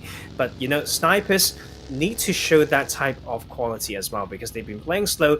It's not easy to scout in. I want to see the good scout from them. They need to find an edge, and they can get info from this high ground if they do their work properly. I'm still waiting for RT9 to go down. Is what I'm waiting for right now. I'm beady eyes on their position and exactly how they rotate in. I mean, if they die first, Tarzan, I'm calling something in your predictions, because also you're pretty darn good at predicting who's going to win when we've still got 8 teams-ish alive. So, I mean, I'll give that to you. I'll give that to you indeed. But Galaxy Racer, they're in which team to die? Which team to die is a very different game, Island Wolf. But I appreciate that. It's very, very different. But I'll tell you why. RT9 may just come into the areas that they got punished before, and they still get punished in a different way from another compound. You can see them going into that pocket where Rat died. I appreciate that they stopped a little bit to scout further, but they don't have to move as this together to do that. Now they have to hold against NASR. They will get an opening knock. That is good for them, but they have to get out of their position as soon as possible. But they at least have found now too. I mean, you said that predictions are a different game, but I see RT9 dropping Tarzan. This ain't good for them. We got 1 player left. NASR have 2. This could be RT9 going down first. As this could be the flush through. Miracle is down. They need to make the revive. Volt trying to find something with surprise, but Batika and Nabo edging their way in as fast as possible. Batika going in hard for this fight. Volt denied away. Now the revive comes through, but has to reset. Batika too dangerous, coming through on the multiple angles, trying to find some vision. The grenades also going in. 1 straight onto Batika. This will not take Batika down. 5 seconds till the revive comes through. Makes it an even 2-on-2. Still, nevertheless, NASR 2 players as well, trying to come in. Batika getting knocked means that they have to make their own revive in as well. The resets.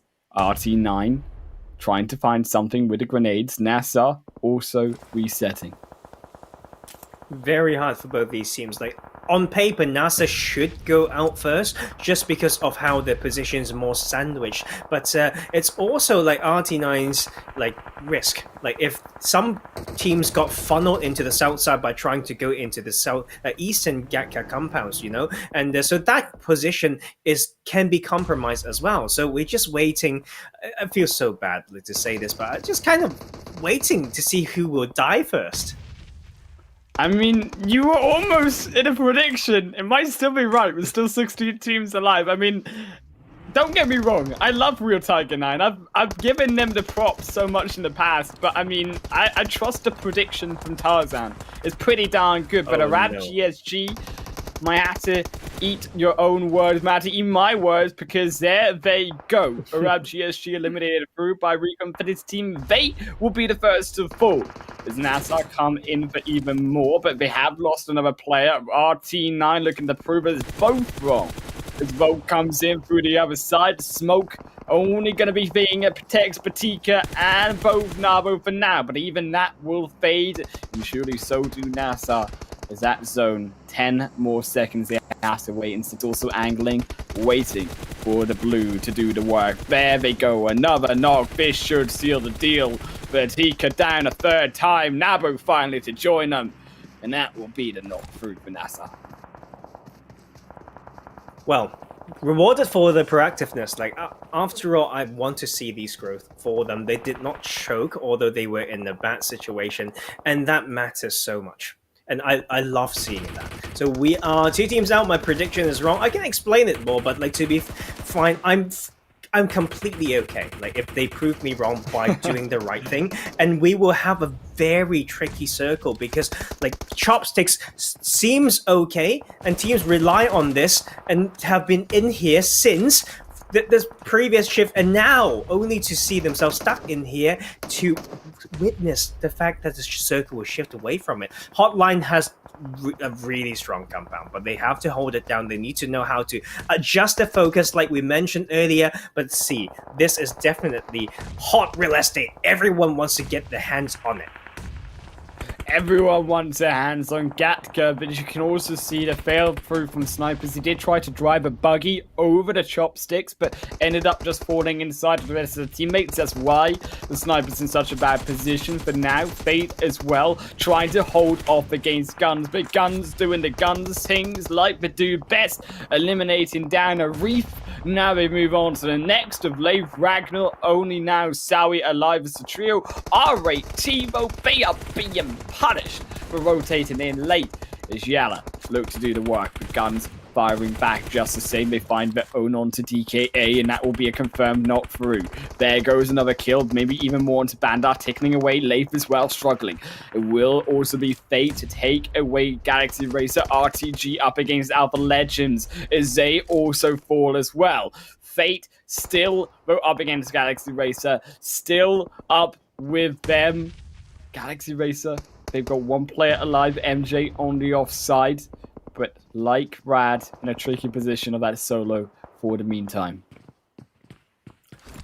And you know, like this circle, man, like it just keeps going to this compound as well. So we have two side of fight. One, people in the main Gatka compound needing to shift to like the buildings that are still in zone, which is essentially just half of it. But the other side would be people trying to find a spot in the open, as well as catching those who get pushed out of Gatka off guard. So this is a very interesting circle, and we can see action happening everywhere. We're down to 10 teams. Ah, the snipers, goodbye, adios. And SCYTES, as they will be throughout in 11th position. iKURD still looking in their own building to try claim another HOTLINE. Thanos is the only one alive, but Thanos ain't going to be snapping his fingers anytime soon. It's going to be sort of iKURD snapping Thanos' face open with those bullets. They will be able to find them through. Waran will be the executioner. Waran solo though does survive for now. Galaxy Racer, the solo has also been paid. MJ falls down to surprise. iKURD as well. Gonna lose Aza. HOTLINE striking back with the molly. RT9, all the meanwhile, surviving inside the grass. RICO Infinity's team not so lucky though. Also fall down. RTG. They're facing off against Rad, but this is the end game. This is how it goes. Tarzan, this is where everyone is so close together. You make a move, you fall down a mile.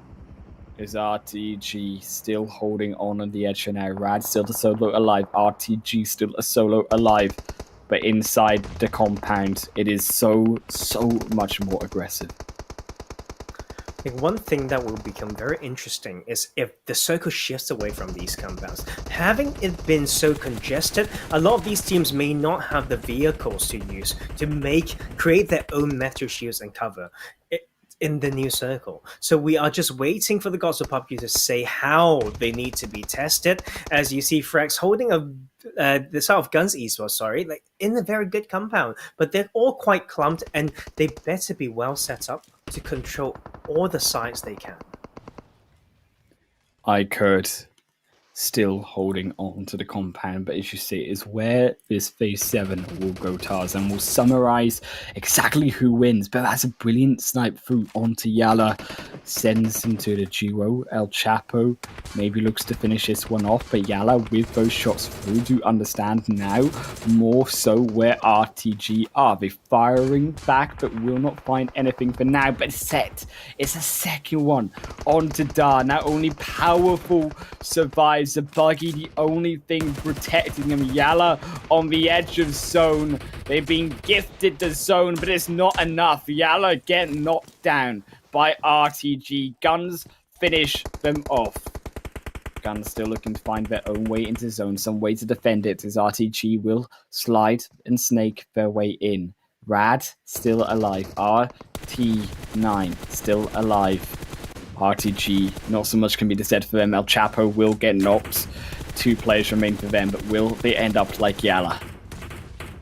Oh, this is huge for GUNZ Esports. They've got the position. They just need to make sure the white rotation from HOTLINE is choked, and that's exactly what they've done. So many teams need to breach them as well, but they need to pace well as they send Freak to the other side first, and they are still delegating. They're still fragging, but they are slowly falling as well.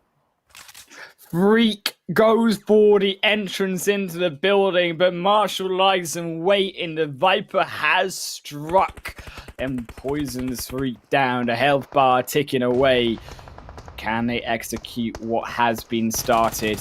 Still RTG Esports going for the flank round. Still iKURD looking for a way out. They tried to help out with HOTLINE, tried to eliminate them away. GUNZ as well, up to 5 kills. Still 3 more players alive. They have the members in their kit to be able to have the versatility to make these decisions. Fate, not so much, losing another of iKURD. Rowan will find that one through. So low health, but has to get back under cover. Still is a blue zone, nevertheless. Unrelenting moves behind everyone. HOTLINE now falls down. iKURD up against the blue. The next team possibly to fall. RT9 Volts snaking their way in as well, with Rad to solo off on the angle. Fate fighting up against GUNZ. iKURD looking to fight against them all. 16, 12 players, and they are going to take it. That is iKURD trying to destroy the side of GUNZ right now. Gallagher's trying to take this down, and that is them. I mentioned it.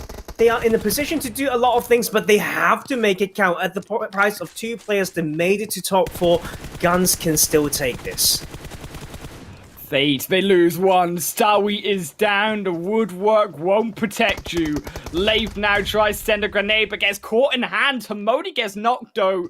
That's a 1-for-1 trade. Will the revive come through? Yes, it does. But phase 8, you cannot get caught. Maybe you should have played for the position, GUNZ. Maybe you hold in the hope that that building is enough inside the zone. But as you can see, the zone is on the edge. The zone is just outside of that building. They have to move. They have to make a decision. RTG, the control in this game, taking out YaLLa, moving their way into an optimal spot to win this game.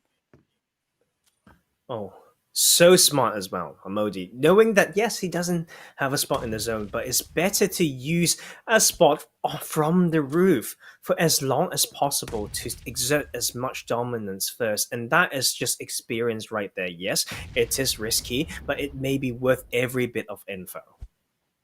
Information. That is the core word. And Marshall Van Lord through the smokes. They don't need information to take down GUNZ. Now it will be Amodi looking, but he sprays wide. He misses his opportunity. In RTG, they know exactly now where Hamodi is coming in from. The smoke dissipates. Marshall Senke, the phase 8, phase 9. Marshall goes down, but the zone's just too much. And it will be the side of RTG to take the final chicken dinner. Is that the case? Because I feel like, okay, from my perspective, when GUNZ kit not one of RTG, then GUNZ Hamodi died, but RTG also died. So maybe RAD Esports have taken it from the side. Rad as well. It may be RAD Esports, because everyone we saw on the screen died, and the only one that's remaining was RAD. Wow, that is huge. If that's huge. The case, because they played basically a solo game. It's a solo play. We saw them, the first team who lost 3 players. It was that solo that got them $1,000. Well, okay. Throw that pen. It's good. From this my own day, pen. it's been just from that. Brilliant. That is good. Oh man, what a day! what a day it has been. But before we break it down one more time of all the games today, we will hop through to a very, very quick break, and then we will see you guys on the flip side to end it off.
Welcome everyone back to the closing moments of the PUBG Mobile Pro League Arabia 2021 spring season, where we've closed out the first day of the final Super Weekend, and it was a banger to say the least, where we just saw what was Brad take the chicken dinner as they snaked their way to the $1,000. You know what? I will from now on ban these words. No, okay.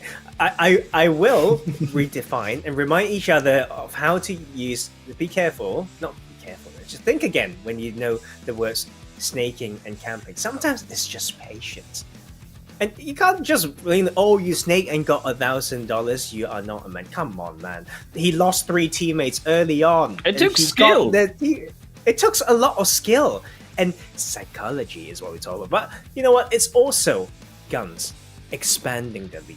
22-point game made it so close to winning that one too. Oh man, what a big game for them though, nevertheless, as well.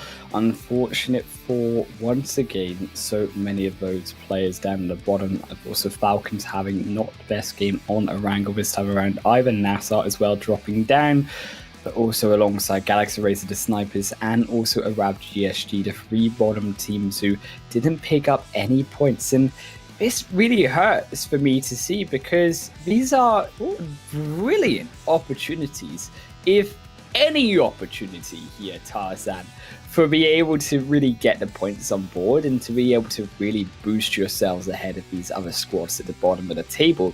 Because when you don't do this, you're still in the same tricky position. As we do check through into the overall damage show, you can see exactly who did the most. It was, this time around, Fate, who was able to get through with a match 5 damage on board. But GUNZ were the ones with the most kills. And you know what? Like, I actually am surprised that Fate is up there.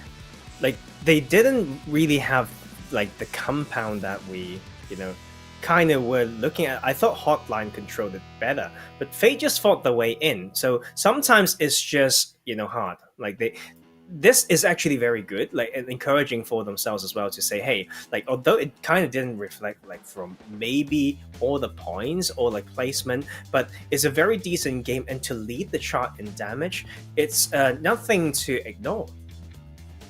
Yes, certainly 2200. That's not a number to ignore, Taz, and that's pretty big when it looks like damage in a single game. But Fate still struggled. Nevertheless, Fate still did not make it to the point where it was in chicken dinner contention, obviously getting caught out by GUNZ Esports. And we also look towards GUNZ, who I think overall have actually been the most consistent team, I would say, through today. And yes, they're the top team, so there is no surprise in that sense, but still they have been very strong indeed.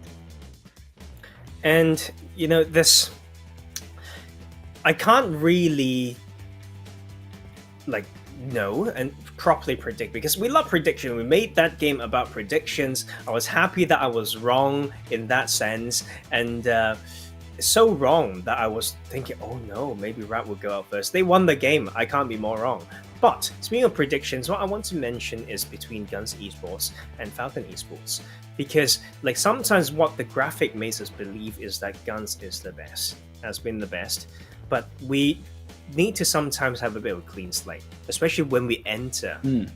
We've got 2 more days. Yes, 2 more days of Super Weekend will generate, those top 16 teams, but then they start from 0. So for Falcons to have more average points than GUNZ is pretty impressive. But this game, we have to celebrate once again the dominance of GUNZ Esports. I mean, to be able to make it through to the second place, it was literally so close on them to be able to get to that chicken dinner, but just quite not there. Pipped at the post by also Rad, by RTG, and it all came down to, unfortunately, not being able to find the right angle. But nevertheless, it was always Q1, to say the least. And I think also, when you look at the previous games, you also have to count not just GUNZ, but I think also at the start, don't forget actually what was a good showing from Arab GSG to bring him out of the bottom 3. And then also, I think, from Real Tiger 9, who in the first game almost took that chicken dinner, but it was Arab GSG who stole it away. And I think these 2 teams, they have shown, I think, more so than the rest of these bottom place teams, the potential. And that's why I'm excited for those 2 teams specifically now moving into tomorrow to see what they can really bring. Yes, Arab GSG really have to hold down and digest it properly, though. If they've been slowly going up, and then it's fine as long as you can draw that curve. But now that they have felt the high of winning a game and ending today with 2 games, 2 points in total, that changes things a lot. To have felt that, then dip back down. Sometimes you feel that drop so much that it has a bigger effect than you wish, but I want to choose to believe, in people showing better, improving, and I hope GSG would know that it's definitely the probably the best day, compared to all the days before, because they've got decent games, they've got some money, they're on board, right? So let's go, and then we will see some more in the coming 2 days. Yeah, as we say, still a big day from them. You say you get $1,000. You also get your second ever chicken dinner in the tournament. So big ups to them, but also there to Real Cycling 9, of course, to almost clinching through that first game, as we say. But also, I want to highlight another team that came so close and to all of our dominance was NASR, who still in the middle of that table, but had 2 games of their own. Fairly good, a chicken dinner as well in that Sanhok game, also in the 4th game, almost making it to that top spot once again. They are slowly crawling their way back. They have fewer games where they went out with very few points. Yes, they had those big games, but they are at least getting some work done every time. You could see they didn't go out in a very embarrassing way or anything. So they are now at 4th, I believe. We will get to see those soon. So slowly challenging that top spot. But something that I know, right, is that I think GUNZ has hit 400 points when the rest is still haven't even reached 300. That's insane. But let's go to do a little bit of recap of the day to look at the winners that we had. And I would just let Island Wolf to do this because it's pretty spicy. I just didn't expect this.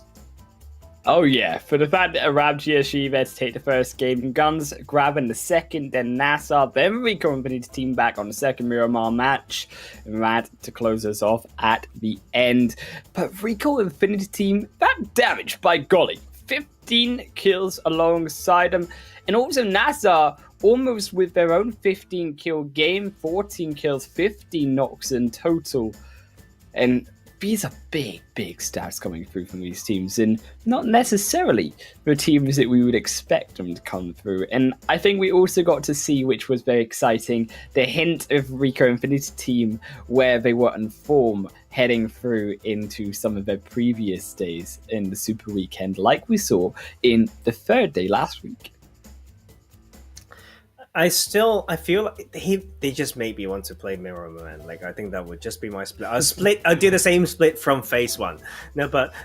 Honestly, that is why this level of play is fun to watch as well. You also get to learn some, and it's easy to see, but if you get to see yourself play from a spectator mode, you are probably a bigger noob than you think, and that is what I tell myself, and I need to stop being so mean. But anyway, that was a great showing of the day. We're filled with storylines, and the excitement. And before we go off or anything, let's have a little bit more appreciation time for some of these players who performed well today. The top players of the day, MVPs, no surprise to see Chaos, but also their vote for Real Tiger 9 with their own good game. Demar never alone for Falcons, but joined up by Hamodi. But who will be realistically the MVP, the solo MVP of the day? That's what excites me, and if I had to guess, it would probably look to be, I assume, Hamodi from GUNZ, considering that they have a much higher KDA average compared to Demar, and they are also equaling almost that 400 damage. Yeah, it's hard to predict, man. Those are not quick maths. I don't do that. That's equation. You use your computer, but you use calculators. That stuff. Yeah, it's just can't do it no more. Nope. That's not compute. Tarzan has broken. Hey, you know what? If you give me the equation, then I would do it. But I feel like with all those considered, I've actually completely forgotten all the info. I can't have no data at work. But we could see actually all those players clutching in certain moments. It's this, and you could see it's a small thing. It's almost like they did one thing. They did a thing that is what 95% of the other people won't do in that moment, that made them who they are. In the certain moments, who would go for that, or who would go for that move, who would wait that long, who would come in that angle, who would still open fire with that amount of HP.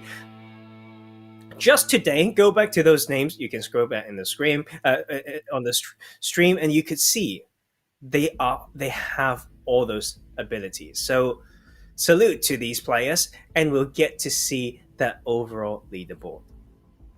Overall standing is coming in hot and spicy. GUNZ going to be, as you predicted, over that 400-point mark. And we've still not even seen RICO Infinity's team break the 300-point mark. That's how dominant they are looking going into definitely the PMPL Arabia finals for GUNZ. Is also Falcons stand still, but a big drop there from SUDOR, of course, already down those 4 spots, not making it into the Super Weekend. iKURD still at a standstill as well in that 8th position. Both of these teams looking to try edit their way up forward, but more importantly, RTG, I think, in 3rd place, moving themselves up 2 spots, but still no chicken dinner win from them. I feel like it's just, that's why I've been saying it's so hard to define this team, because the way that they play is not really as proactive as you want. Like you can see as well, like on that top leaderboard, this first page, their kill points are not like that high compared to some of these teams, like for the amount of points that they get.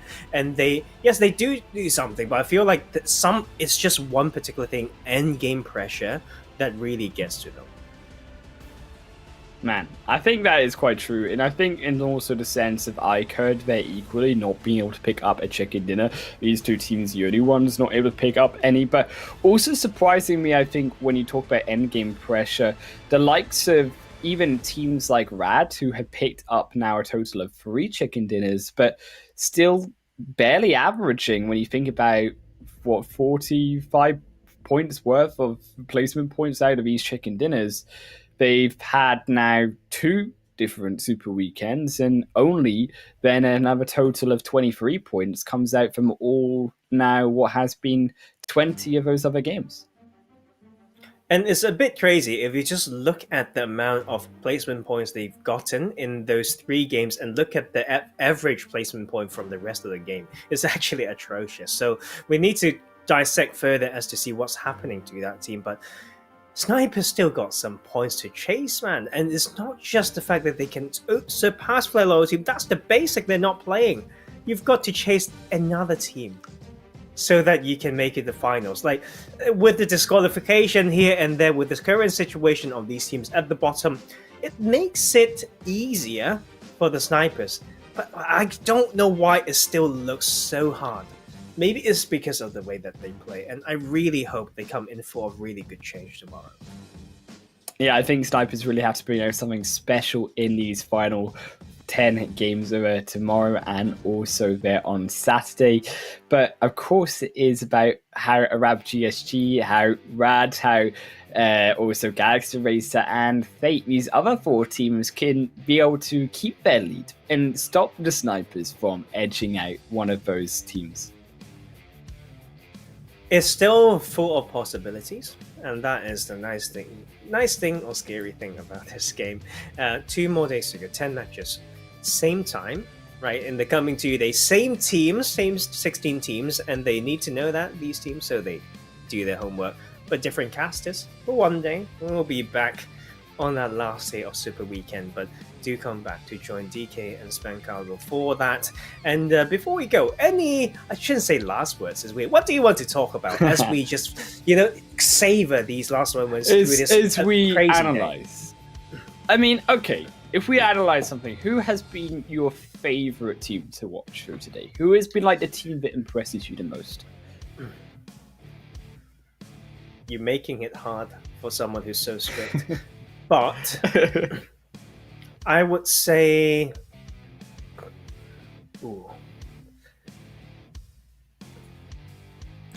Falcons, because they they used to be particularly strong on Erangel, but today they were also good in Miramar, and then they were proactive in Sanhok. I feel like that's just how I that's the feeling, right? I can't say it's incredibly clean or whatnot, but it's too much bouncing Okay, and I also don't want to say Yeah. GUNZ because it's so much like you're going for the obvious best team. What do you mean, dude? Like, Yeah. and so I would say Falcons because there are so many times that they dedicated. They know the limits of the spot that they take. They have high end game numbers, so they survive well. And so yeah, I may have to just give it to them. See, for me, I would actually say RTG are probably the most impressive for me. Now, Spicy. again, RTG are a team that haven't been super spicy. Yes, we saw them in the last game get to that second position, but overall, when you look at the standings, they've still bumped themselves up. They still improved. They've knocked down RICO Infinity team from that third position. They're now increasing their lead. So actually, it's very exciting to see, I think, what they can bring to the table and what they can actually do, because should I say with RICO Infinity's team now above them, it actually adds in a lot more interesting scenarios of all of these teams so up in the top of the table so close together, and if RTG can just edge them out just that little bit more. And that was such a hard question, man, because like in all honesty, guys, this is also how you should learn the game and your own game. Sometimes the things that are very small and very key are not happening on the screen, right? So it maybe on the kill feed is the last time that you look at the minimap, then predict something that may happen on the kill feed or something. So when you get to, you know, unlearn what you thought you've learned from a VOD, you can always go back and look at like new things. And of course, we want that to be time efficient, but that is also the very important, you know, attitude when it comes to learning like a lot of things. And that is, you know, although I mean and all that, like that's also coming from, you know, like me having done that process many times and going back, you know, to like being very strict like on myself as well. So we all learn. So that's very important. So we all learn, and then they still have more learning to do until tomorrow. And I believe we are almost like ready to go, Hannah. Oh yeah, we are. We're ready to close off. Thank you, of course, everyone for watching the PUBG Mobile Pro League Arabia. This has been a brilliant start to our final Super Weekend, but tomorrow we will be joined by DKZA and, of course, Bang Cargo to give you all the action at the same time, same place. We wish you all a good night and leave you with a daily recap.